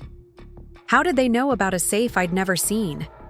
And most importantly, what information could be so damaging that Tom would kill to keep it hidden? Dusk was settling over the neighborhood as I pulled into the driveway, the Tudor-style home's windows dark and unwelcoming. I'd grown up in this house, knew every corner intimately, yet suddenly it felt foreign, a repository of secrets rather than memories. I disarmed the security system and moved cautiously through the quiet rooms, flipping on lights as I went. The house had always been too large for just my father after my mother passed away when I was in college, but he had refused to downsize. Too many memories, he'd say whenever I suggested a more manageable place. Now I wondered if there had been another reason for his attachment. My father's home office was exactly as I'd left it earlier that day. Jake's empty coffee cup still on the desk, papers neatly stacked from our investigation work. I studied the room with fresh eyes, looking for anything resembling a safe. The obvious places, behind the landscape painting, beneath the antique rug, revealed nothing. Where would my methodical, practical father hide something important? Not somewhere obvious from spy movies, but somewhere logical to him. My gaze settled on the large engineering bookcase covering one wall. My father had been proud of his technical library, collecting rare editions and signed copies throughout his career. I approached it, running my fingers along the spines, remembering how he would pull down volumes to explain concepts to me as a child. The engineering section held his most treasured books, advanced texts on materials science, manufacturing processes, biomechanics. I pulled out several, checking behind and beneath them, finding nothing unusual. Then I noticed something. The shelf itself seemed shallower than it should be, given the depth of the bookcase. I removed all the engineering texts from the middle shelf, revealing a solid wooden back. Pressing against it, I felt a slight give in one section. With more deliberate pressure, a panel popped inward, revealing a small electronic safe built into the wall behind the bookcase. Heart pounding, I entered the combination from the text message, 2436-18. The safe emitted a soft click, the door swinging open to reveal several items: a leather-bound journal, a USB drive similar to the one Margaret had given me, and a sealed envelope with "Rachel, if something happens to me," written in my father's distinctive handwriting. My hands trembled as I removed the envelope, breaking the seal to find a letter dated just 2 weeks before his death. "My dearest Rachel," it began, my father's handwriting more uneven than usual, betraying his weakening condition. "If you're reading this, then either I've told you about this safe, or someone else has. I hope it's the former, that I've had the chance to explain everything to you in person. But if not, if my time ran out too soon, then what follows will be difficult to accept. Tom's financial improprieties are only part of the story. The deeper betrayal began almost 15 years ago with the NovaCorp acquisition. The official story, the one even you have heard, is that Morgan Walker developed our cardiac monitoring technology independently. The truth is that we acquired the technology from a small startup called NovaCorp, founded by a brilliant engineer named Alexander Chen. Alexander had created a revolutionary miniaturized sensor that could monitor cardiac function with unprecedented accuracy. Tom and I approached him with an acquisition offer. He was reluctant to sell but needed capital to complete FDA approval. We structured a deal that promised him continued involvement and a percentage of future revenues. 2 months after signing the agreement, before the acquisition was publicly announced, Alexander died in what was ruled an accidental drowning. Without him, NovaCorp collapsed. We acquired the company and its patents for a fraction of the original agreement. The technology became the foundation of our most profitable product line. At the time, I accepted the tragedy as unfortunate timing. But 3 years ago, I discovered evidence suggesting Alexander's death might not have been accidental. In the journal enclosed, you'll find my investigation notes. The USB drive contains digital evidence, emails, phone records, bank transfers that point to Tom's involvement in planning what may have been a deliberate elimination of Alexander Chen. I confronted Tom with my suspicions 6 months ago. He denied everything, of course, but something changed between us after that conversation. The financial irregularities increased. Strange incidents began occurring. A break-in at my house, where nothing was taken. Unusual activity on my personal devices. The feeling of being watched. My illness arrived before I could gather conclusive proof. Perhaps that was fortunate. It gave Tom a reason to believe I would take this knowledge to my grave. Instead, I'm entrusting it to you. Be careful, Rachel. If what I suspect is true, Tom is far more dangerous than either of us realized. I've shared this information with one other person whose identity I'm keeping separate for their protection. They will contact you if necessary. With all my love, and with my complete confidence in your strength and judgment, Dad. I sat heavily in my father's chair, the letter trembling in my hands. Murder. My father had suspected Tom of murder. The possibility was so far beyond financial fraud that my mind struggled to process it. Yet it explained Tom's extreme reaction to losing control of the company. He wasn't just protecting his embezzlement scheme, but potentially hiding a much darker crime. The journal contained my father's meticulous investigation, notes from conversations with former NovaCorp employees, timelines of suspicious events surrounding Alexander Chen's death, financial records showing unusual cash withdrawals from Tom's, personal accounts just before the drowning. Most disturbing was a printed email exchange between Tom and an unnamed contact, discussing a permanent solution to the Chen problem, and arrangements for a meeting at Lake Conway, where Alexander's body was later found the night he died. The USB drive contained digital copies of everything in the journal, plus additional files including background checks on Alexander Chen, photos of the accident scene obtained from police records, and recorded phone conversations between Tom and various people in the weeks before and after Alexander's death. One recorded call particularly chilled me. Tom speaking to someone about ensuring that no connection can ever be traced back to us, and that the technology acquisition proceeds as planned. I sat in my father's office until well past midnight, absorbing the horrifying possibility that Morgan Walker's most successful product line was built on a foundation of murder. That the man who had brought his mistress to my father's funeral might have also orchestrated the death of an innocent engineer to steal his technology. The moral implications were staggering. If true, it meant that medical devices currently implanted in thousands of patients across the country, had been developed through an act of violence rather than legitimate business. It meant that for 15 years, my father had unwittingly profited from a crime, until his suspicions were awakened and he began investigating. Had Tom killed my father too? The thought sliced through me like a blade. Could he have somehow accelerated my father's illness, ensured his treatment was ineffective? The cancer had progressed with unusual speed. Was that another crime to add to Tom's ledger? No, I decided after careful reflection. My father's medical records showed a clear progression of his disease, and he had been under the care of the country's top oncologists. Tom was many things, but he wasn't a medical mastermind who could fake a cancer diagnosis or subvert treatment at that level. More likely, he had simply seen my father's illness as convenient timing, a natural removal of the only person who suspected his past crimes. But that person wasn't gone. That knowledge, that suspicion, that evidence had been passed to me, and now I had to decide what to do with it.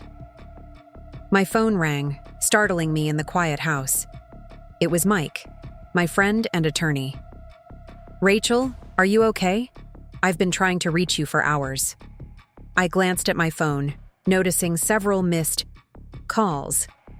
I'm sorry, I've been preoccupied. There have been developments. I know about the board meeting, he said. Word travels fast.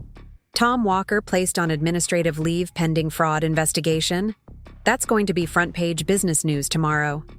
That's not all, I said, hearing the strain in my own voice. I need your legal advice on something far more serious. Can you come to my father's house? Now? Mike must have heard the urgency in my tone. I'm on my way. 20 minutes. While waiting for Mike, I carefully photographed everything from the safe, then replaced the items exactly as I'd found them. Whatever decision we made about next steps, preserving the chain of evidence would be crucial.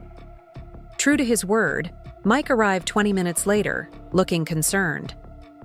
I led him to the kitchen rather than the office, needing physical distance from my father's investigation materials. You look like you've seen a ghost, Mike observed as I poured us both a much-needed drink. Something worse, I replied, and proceeded to explain everything: the mysterious text, the hidden safe, my father's letter, and the evidence suggesting Tom's involvement in Alexander Chen's death. Mike listened without interruption, his expression growing increasingly grave. When I finished, he sat in silence for several moments, processing the implications. This goes well beyond corporate fraud, he finally said. If the evidence supports your father's suspicions, we're talking about murder, conspiracy, and a massive fraud against the medical community and patients. What do we do? I asked. Go to the police? The FBI? The medical authorities?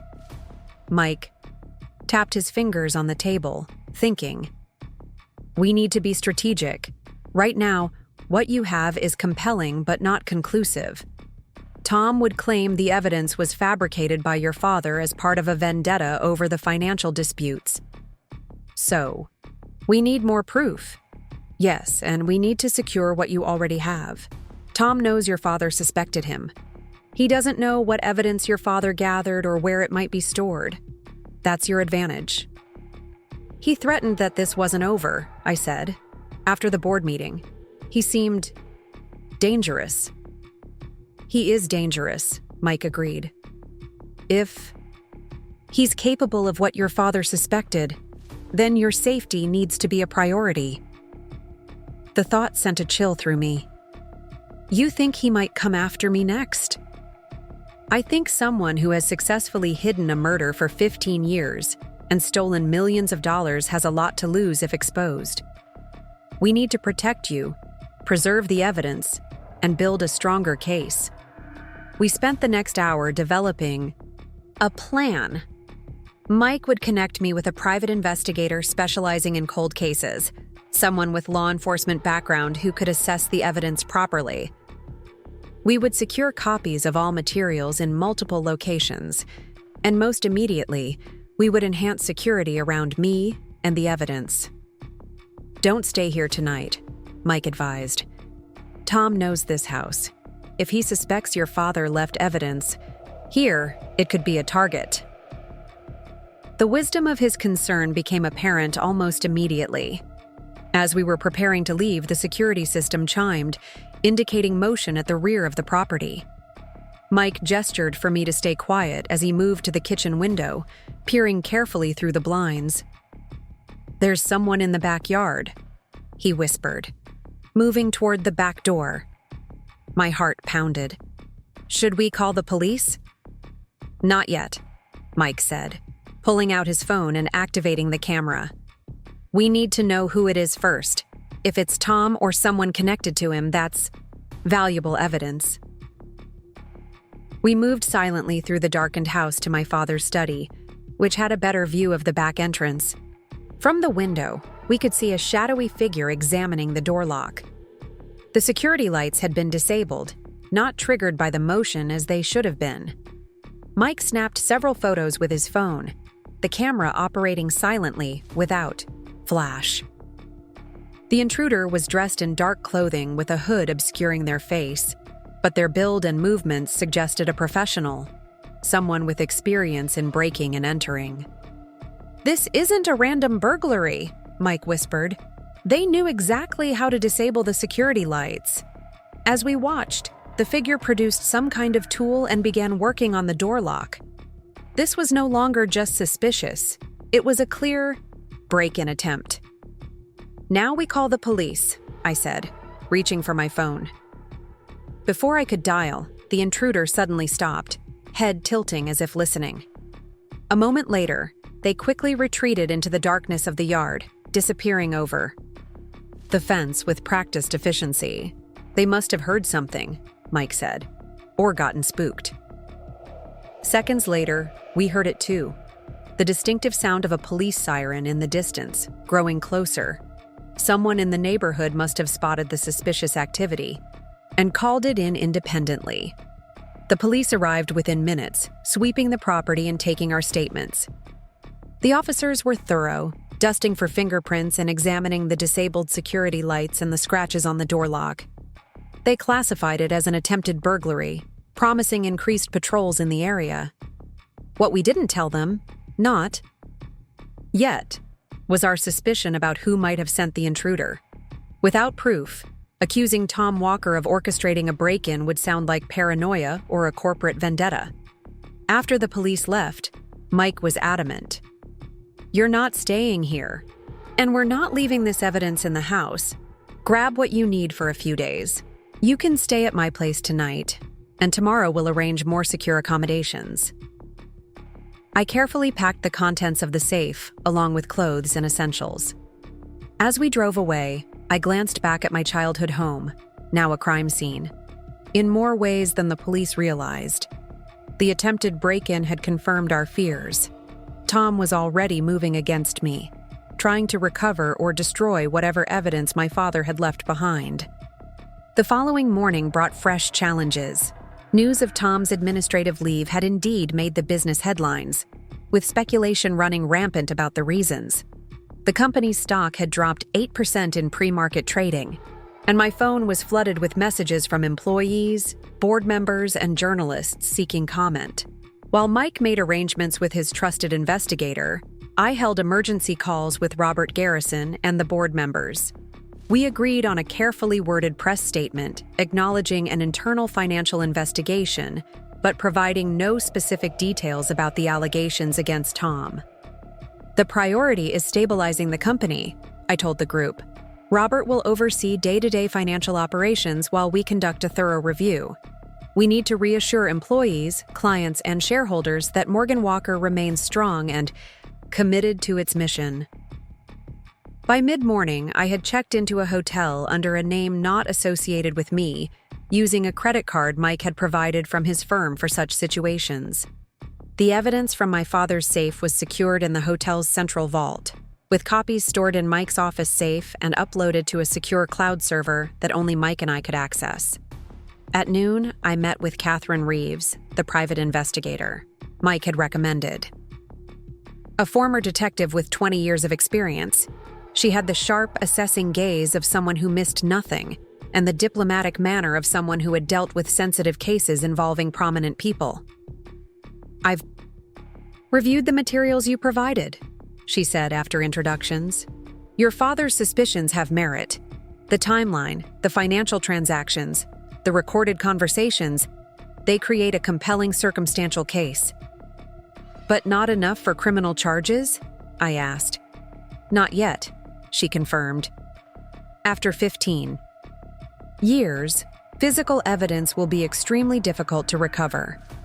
The original police investigation ruled the drowning accidental. No autopsy was performed beyond what's standard in such cases. So what can we do?" Catherine leaned forward, her expression determined. "We focus on the people involved. 15 years is a long time. Relationships change. Loyalties shift. Someone who helped cover up a crime back then might be willing to talk now, especially if they weren't directly involved in the actual death. The emails and phone records mention at least one accomplice," I noted. "Exactly," Catherine nodded. "And there would have been others. Someone who helped with the financial side of hiding the Novacorp acquisition's true nature. Someone who maybe helped establish Tom's alibi for that night. Possibly even someone who monitored Alexander Chen's movements to identify the opportunity. The methodical breakdown of how a murder might have been planned and executed sent a chill through me. Catherine noticed my reaction. "I apologize for the clinical analysis," she said gently. "But understanding how such crimes are committed helps us identify the weak points where the truth might emerge." "No, it's helpful," I assured her. "What's our next step?" "I'll begin by discreetly investigating the key players from that time. Former NovaCorp employees, Morgan Walker staff who would have been involved in the acquisition, the investigators who handled the drowning case." She paused. "And we need to identify the person who texted you about the safe. That individual clearly knows something significant and might be willing to share more." As Catherine left to begin her investigation, I turned my attention back to the immediate crisis at Morgan Walker. The company needed leadership, direction, and reassurance. Whatever Tom had done in the past, the present consequences were affecting hundreds of employees and thousands of patients who relied on our medical components. I set up temporary office space in a secured conference room at Mike's law firm, establishing a command center for managing both the company crisis and the investigation into Tom's past crimes. Margaret coordinated with me remotely, routing urgent matters and maintaining the appearance of normal operations at headquarters. By late afternoon, Robert Garrison called with his preliminary financial assessment. The embezzlement was significant but not catastrophic to overall operations, he reported.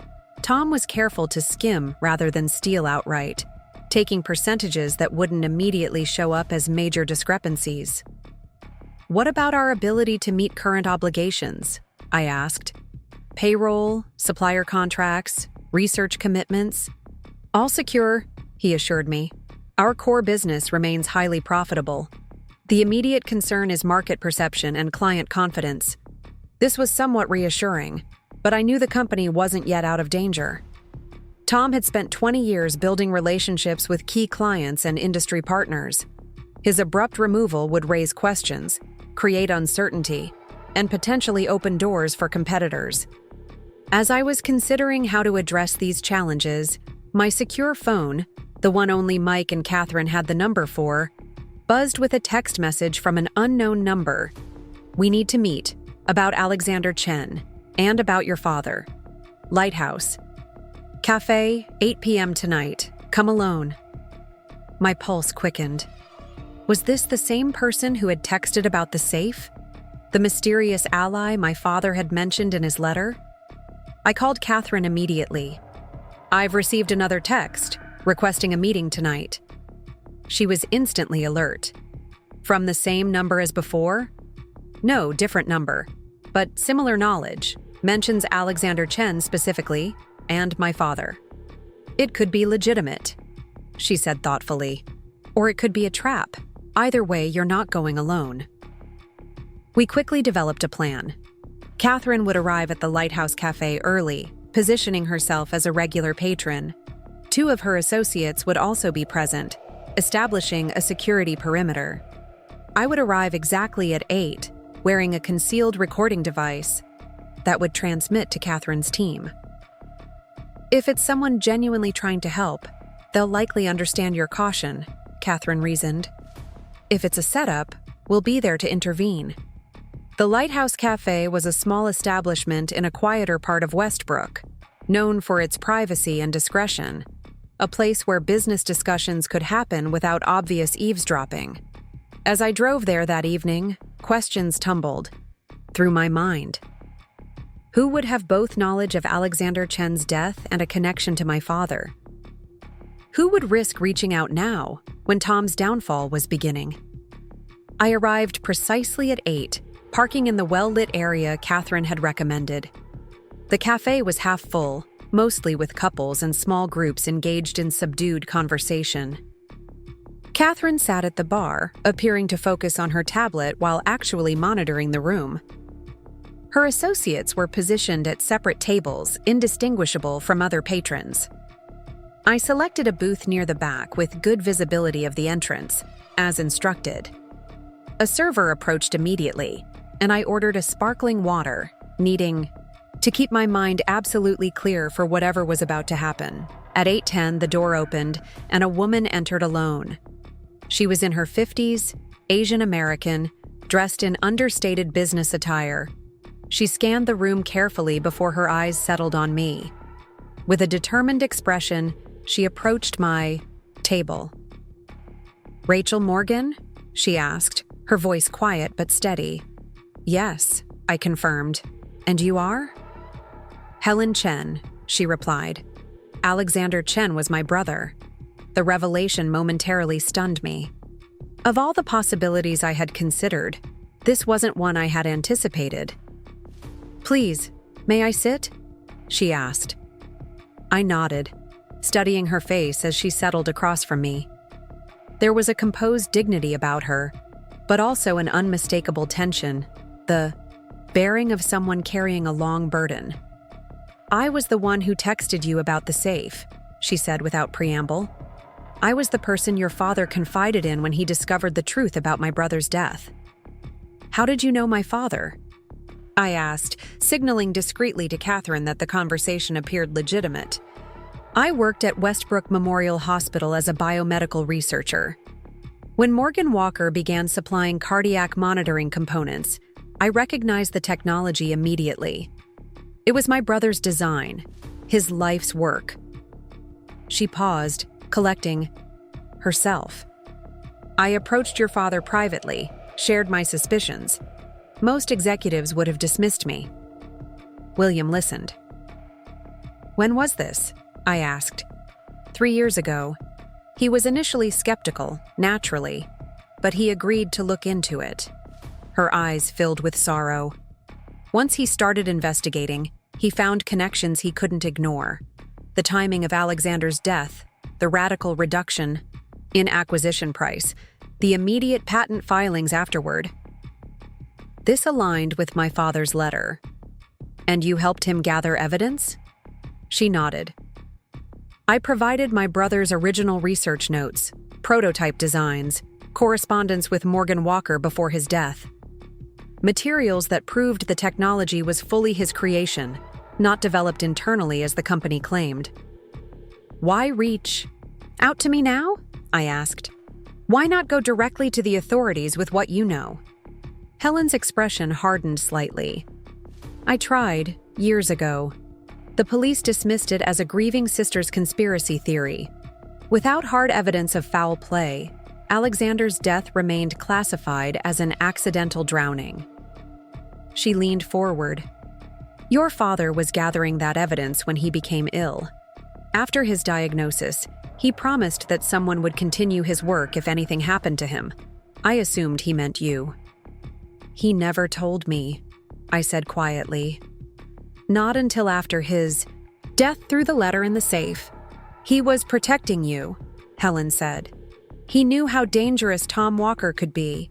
He didn't want to put you at risk until it became absolutely necessary." The server returned, asking if Helen wanted to order. She requested tea, giving us a moment to collect our thoughts. "The break-in attempt at my father's house last night," I said when the server had gone. "Do you think Tom was behind it?" "Almost certainly," Helen replied. "When your father confronted Tom with his suspicions, he was careful not to reveal the extent of the evidence he'd gathered or where it was kept. But Tom would know your father documented everything. With you taking control of the company and exposing the financial fraud, Tom must be desperate to find and destroy any evidence connecting him to Alexander's death." The tea arrived, and Helen wrapped her hands around the cup as if seeking warmth, though the evening wasn't cold. "I've kept my distance since your father's death," she continued, "watching, waiting to see what would happen. When you moved against Tom at the board meeting, I knew it was time to contact you. The financial crimes are only the beginning." I considered her words carefully. "The evidence my father gathered, is it enough to reopen the investigation into your brother's death?" Helen sighed.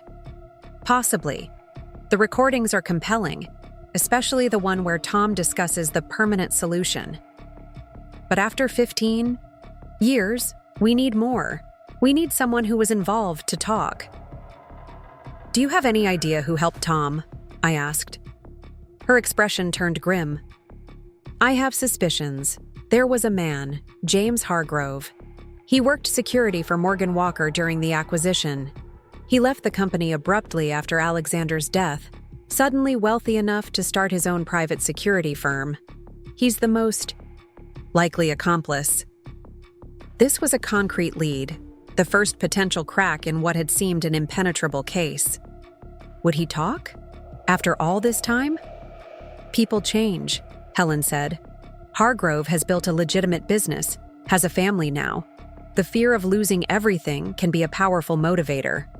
Or make him more dangerous, I pointed out. True, she acknowledged. Which is why your investigator, the woman at the bar pretending not to watch us, needs to approach him very carefully. I couldn't help but smile slightly at Helen's observation. You noticed. I've spent 15 years looking over my shoulder, analyzing everyone around me. You learn to see things others miss. She sipped her tea. I don't blame you for the precautions. In your position, I would have done the same. As our conversation continued, Helen shared more details about her brother, about his brilliant mind and ethical approach to his work, about how he had wanted his cardiac monitoring technology to be accessible to all patients, not just those who could afford premium healthcare. About his reluctance to sell to Morgan Walker specifically because he feared they would prioritize profit over his vision. The irony is unbearable, Helen said, her voice catching. His technology has saved thousands of lives, but its development cost him his own. By the time we finished our conversation, I had gained not just additional information for the investigation, but something perhaps more valuable, a human connection to the victim of Tom's alleged crime. Alexander Chen was no longer just a name in my father's journal, but a real person with dreams, principles, and a sister who had spent 15 years seeking justice. As we prepared to leave, Helen took my hand. Your father was a good man caught in something terrible. He tried to make it right when he discovered the truth. Now that burden has passed to you. Her grip tightened slightly. Be careful, Rachel. Tom Walker has already destroyed 2 lives, Alexander's and, in a different way, your father's. Don't let him destroy yours too. Catherine wasted no time pursuing the lead on James Harrove. By the following morning, she had compiled a comprehensive profile of the man who might have helped Tom Walker eliminate Alexander Chen 15 years ago. Harrove Security Solutions, Catherine explained, spreading photos and documents across the conference room table in Mike's law office. Founded 14 years ago, now employing over 50 people. They provide executive protection, corporate security consulting, and high-end residential systems for Westbrook's elite.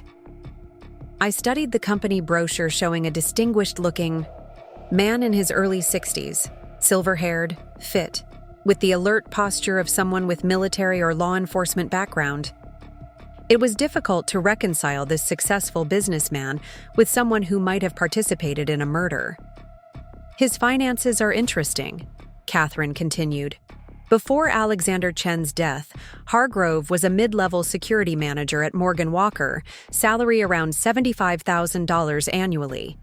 3 months after the drowning, he resigned and started his company with an initial investment of $850,000.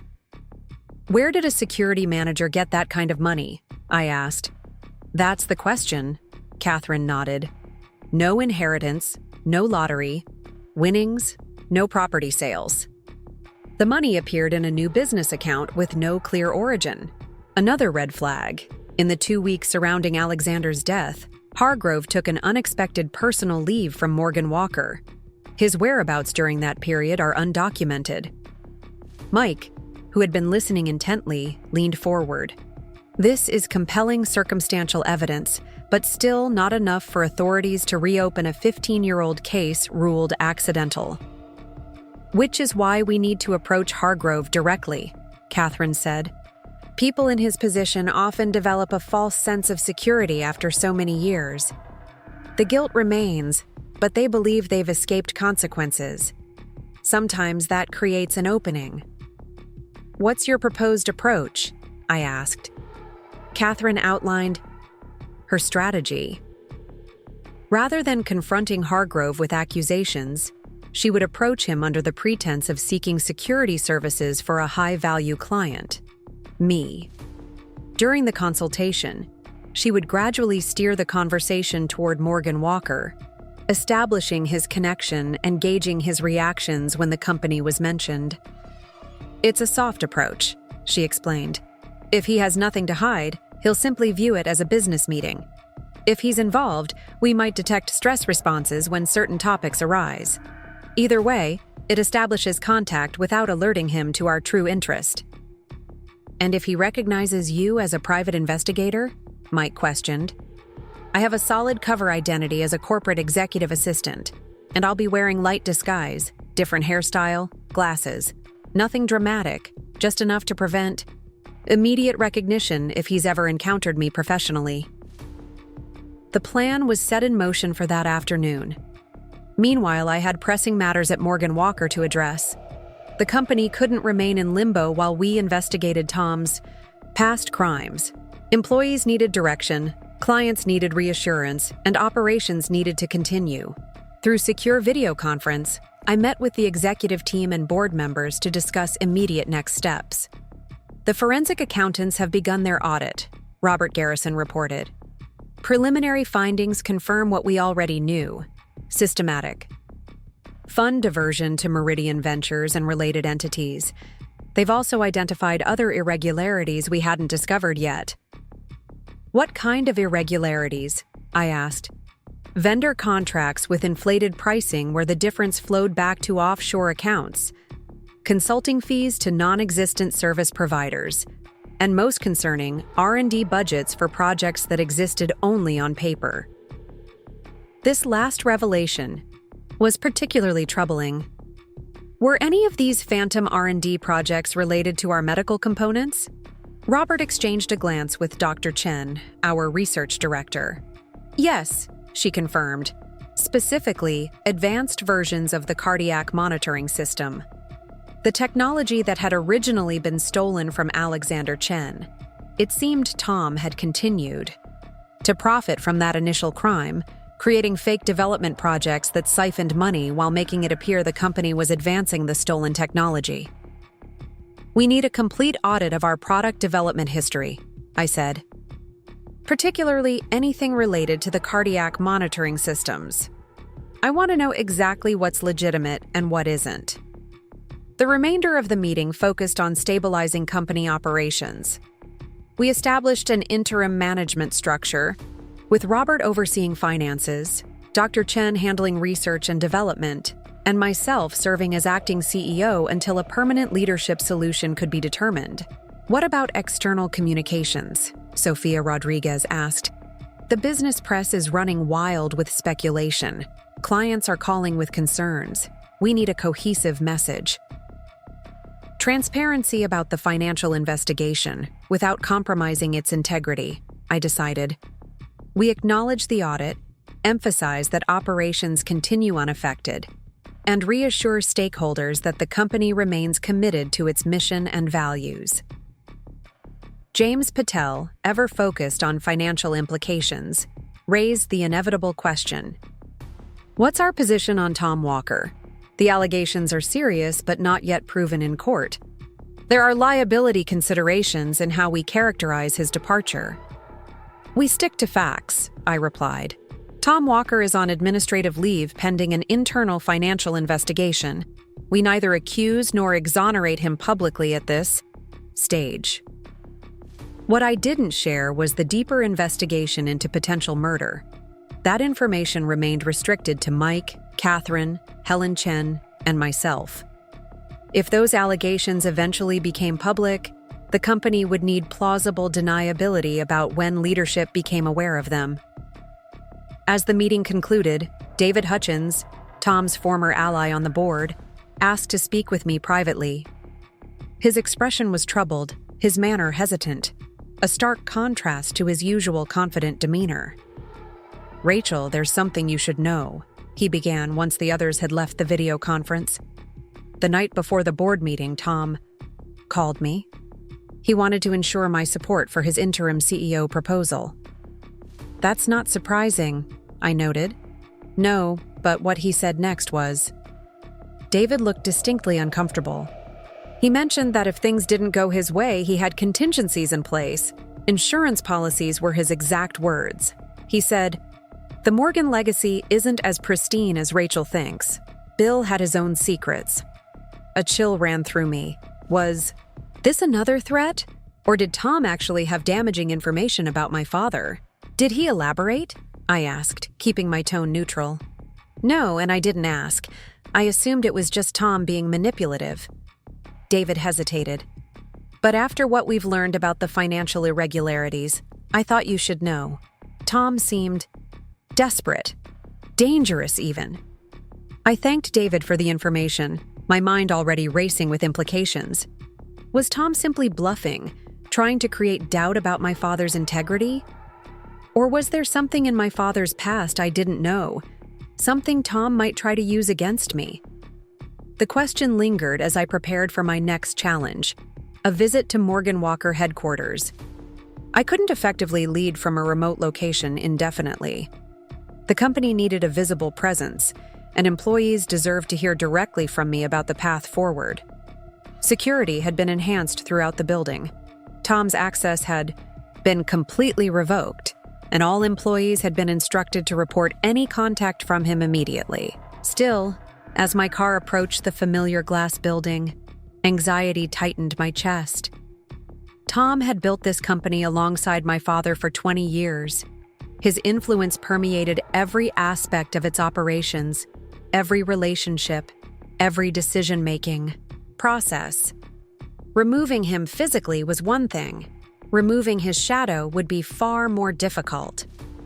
Margaret met me at a private entrance, her efficiency in full force despite the extraordinary circumstances.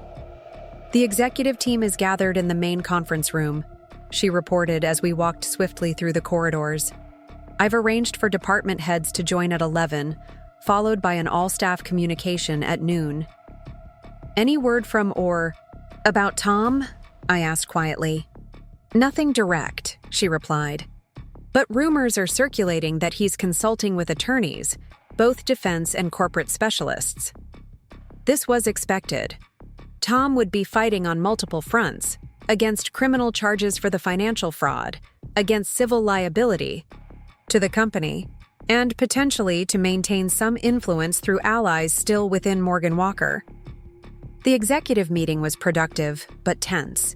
Those who had worked closely with Tom for years struggled with the cognitive dissonance of his alleged crimes.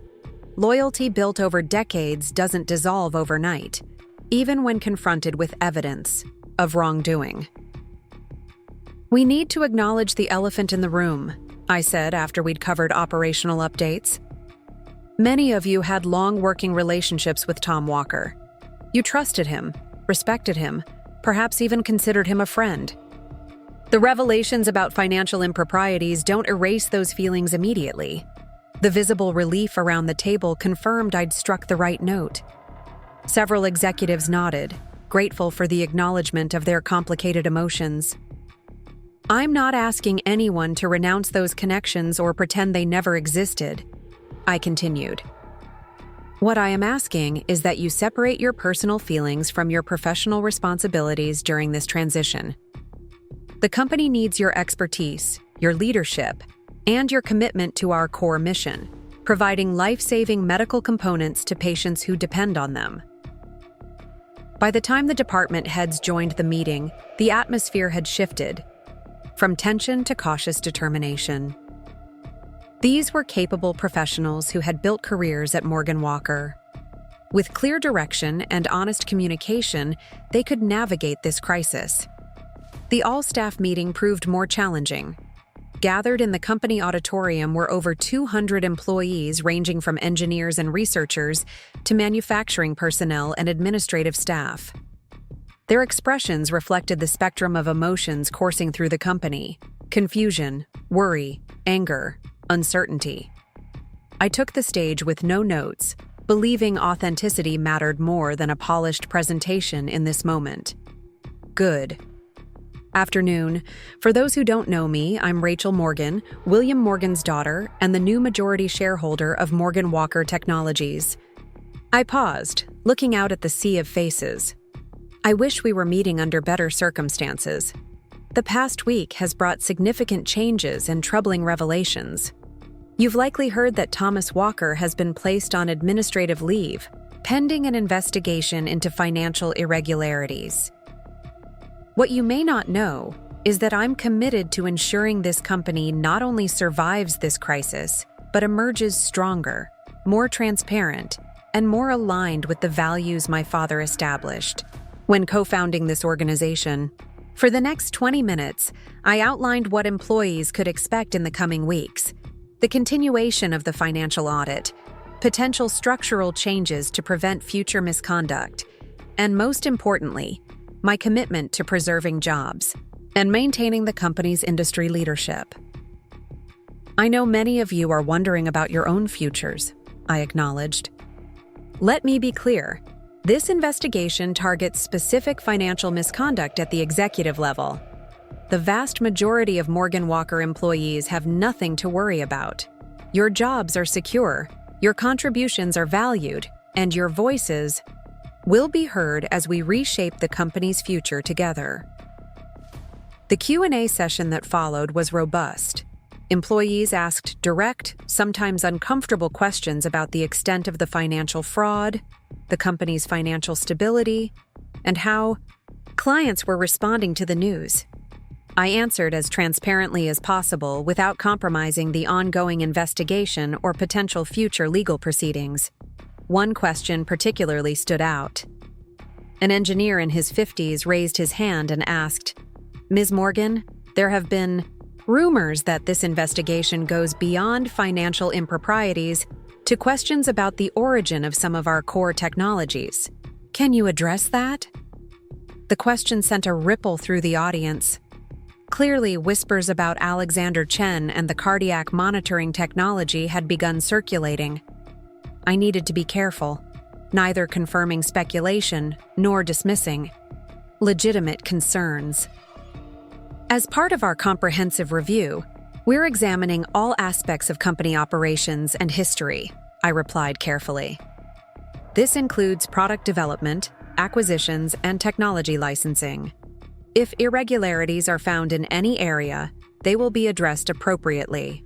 However, I want to emphasize that the quality and efficacy of our medical components are not in question. Patients can continue to trust devices containing Morgan Walker technology. The answer seemed to satisfy most, though I noticed a small group of senior engineers exchanging meaningful glances. They likely knew more about the acquisition of Alexander Chen's technology than most employees, perhaps even harbored their own suspicions over the years. As the meeting concluded, I made a point of remaining accessible, speaking individually with employees who approached with specific concerns. Building trust would require more than speeches. It would demand consistent, personal engagement with the people who made Morgan Walker function day to day. By late afternoon, I was mentally exhausted, but satisfied with the progress made. The company wasn't healed, far from it. But we had taken the first steps toward recovery. As I prepared to leave, Robert Garrison appeared at my office door, his expression unusually somber. "Rachel, there's something you should see." He placed a folder on my desk. The forensic accountants found this while reviewing electronic communications. Inside was a printout of an email from Tom Walker to my father, dated approximately 6 months before my father's diagnosis. The subject line read, "Your concerns about Novacorp acquisition." The message was brief but chilling. "Bill, I understand your sudden interest in events from years ago. Before you pursue this further, remember that clean hands are rare in business. Your own involvement in the Westridge situation gives you no moral high ground. Let sleeping dogs lie, for both our sakes. I looked up at Robert, confused. What's the Westridge situation? He shook his head. I don't know. It predates my time with the company. But it sounds like Tom was implying your father was involved in something questionable himself. This aligned with David Hutchins's report about Tom claiming my father had secrets, the insurance policy Tom had mentioned. Was this merely a bluff to discourage my father's investigation into Alexander Chen's death? Or was there something in my father's past that Tom could use against his reputation posthumously, and by extension, against me and the company? Before I could consider the implications further, my phone buzzed with a text from Catherine. Meeting. With Harrove complete. Significant developments. Need to discuss in person. Can you come to the office? I arrived at Mike's law office 30 minutes later, finding Catherine and Mike in intense conversation. Catherine looked up as I entered, her expression indicating both progress and concern. How did it go with Harrove? I asked, settling into a chair. Complicated, Catherine replied. I met him under the security consultation pretext. He was professional, thorough, exactly what you'd expect from someone with his background.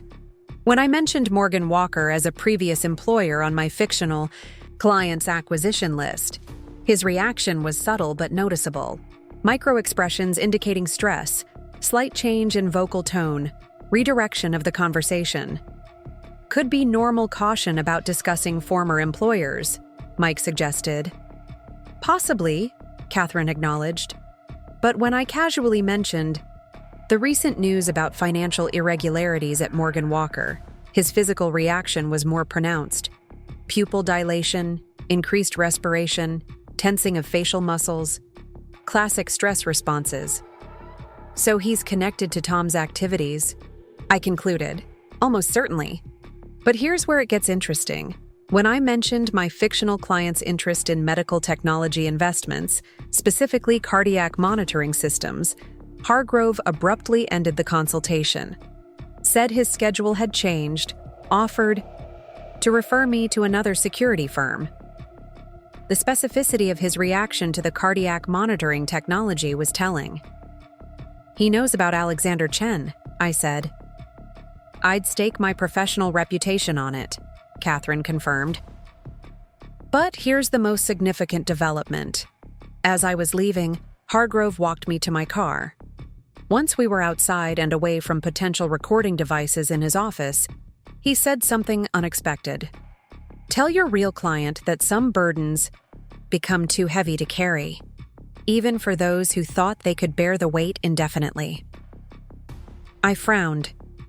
He knew you weren't representing an actual client? He suspected it at minimum, Catherine nodded. The message was deliberate, Rachel. He was communicating that he knows something significant and might be willing to talk, but not in a context where he could be recorded or where his staff might witness the conversation. So what's our next move? I asked. I left my card, saying my client would be disappointed but understood scheduling conflicts. Catherine smiled slightly. Now we wait to see if he reaches out on his own initiative. If what I observed is accurate, Harrove is a man wrestling with his conscience.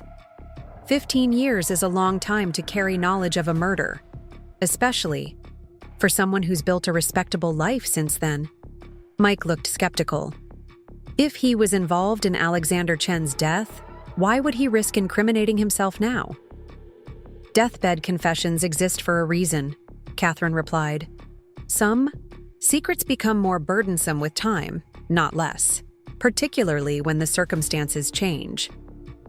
She gestured toward me. Rachel's emergence as a force against Tom Walker changes the equation for everyone involved in his schemes. Our strategy session was interrupted by a call from Margaret. Rachel, I apologize for disturbing you after hours, but there's a situation at headquarters.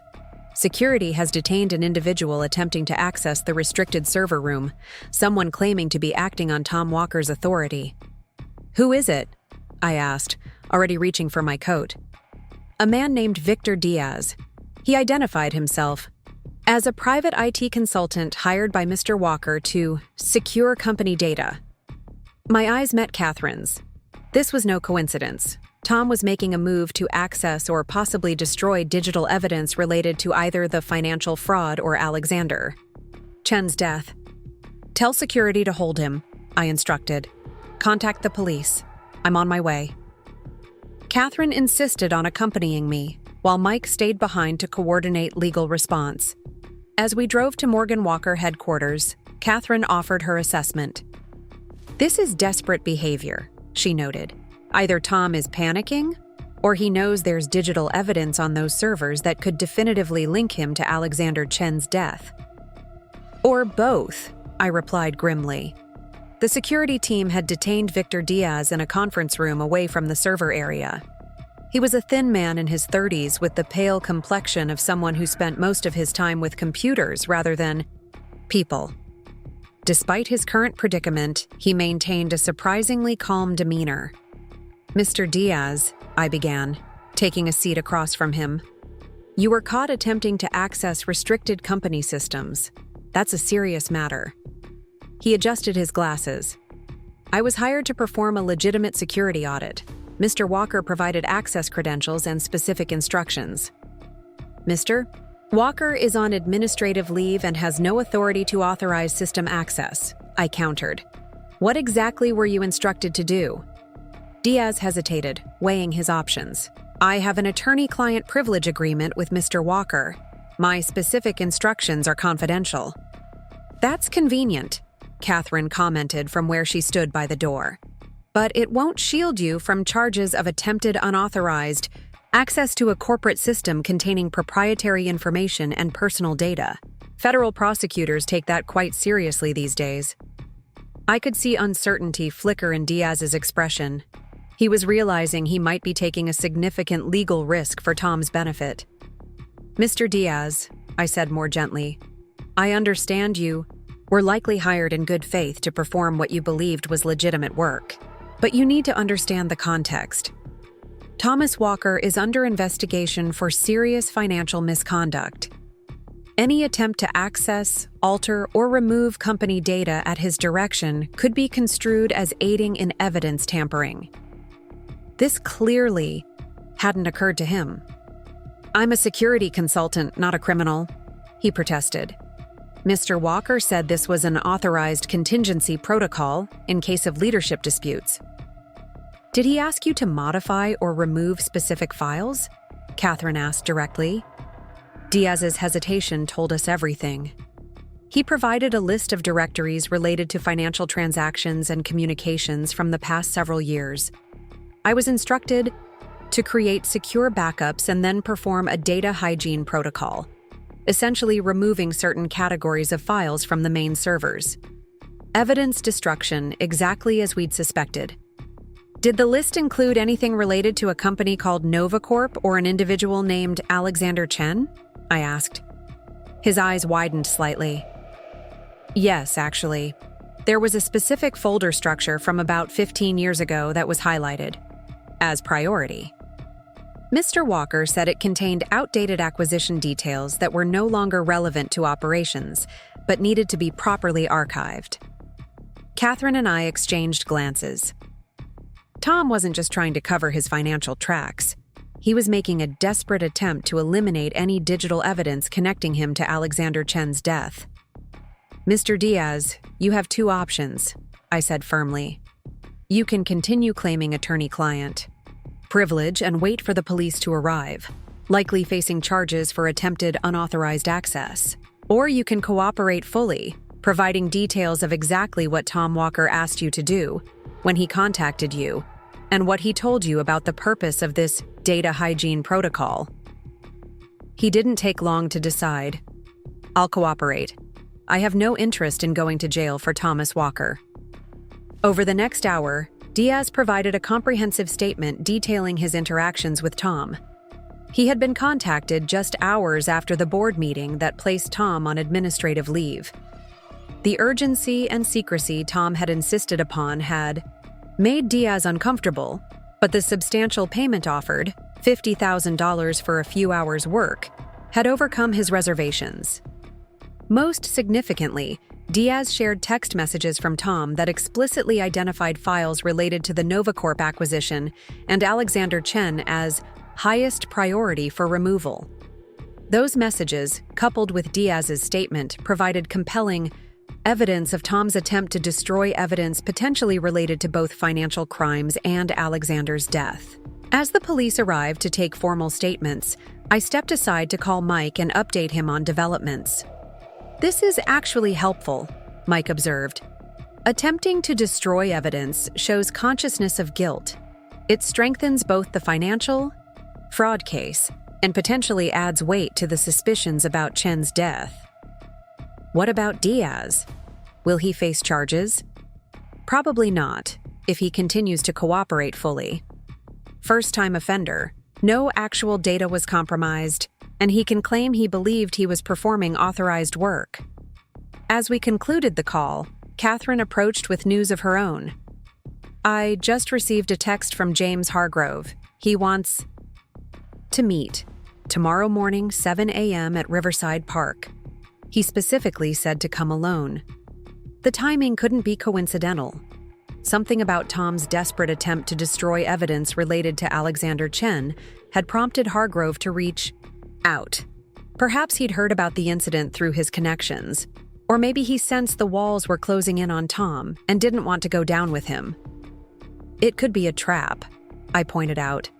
"If Harrove was involved in Alexander's death and fears exposure, eliminating me might seem like a solution." Catherine shook her head. "Riverside Park at 7 a.m. will have joggers, dog walkers, too public for violence, and Harrove has too much to lose now. His security business, his reputation, his family. No, this feels like a man ready to unburden himself." "I'll go with you," I decided, "but we'll take precautions." By the time I finally returned to my hotel room that night, it was past midnight. The day's events had been exhausting but productive. Tom's attempt to destroy evidence had backfired, potentially strengthening our case. And Hargrove's request for a meeting might finally provide the missing piece, an eyewitness account connecting Tom directly to Alexander Chen's death. As I prepared for bed, my phone buzzed with a text from an unknown number. My heart raced, expecting another threat, but the message was something entirely different. "Your father was a good man who made one terrible mistake. Before you judge him, hear the whole story. Eleanor Westridge." The name hit me like a physical blow. Westridge, the same name mentioned in Tom's threatening email to my father. The situation Tom had implied gave him leverage. Who was Eleanor Westridge, and what did she know about my father's terrible mistake? Sleep eluded me as questions tumbled through my mind. Tomorrow morning might bring answers about Alexander Chen's death through James Harrove. But it seemed another mystery was unfolding simultaneously, one that might force me to confront uncomfortable truths about the father I had idolized my entire life. Up next, you've got 2 more standout stories right on your screen. If this one hit the mark, you won't want to pass these up. Just click and check them out.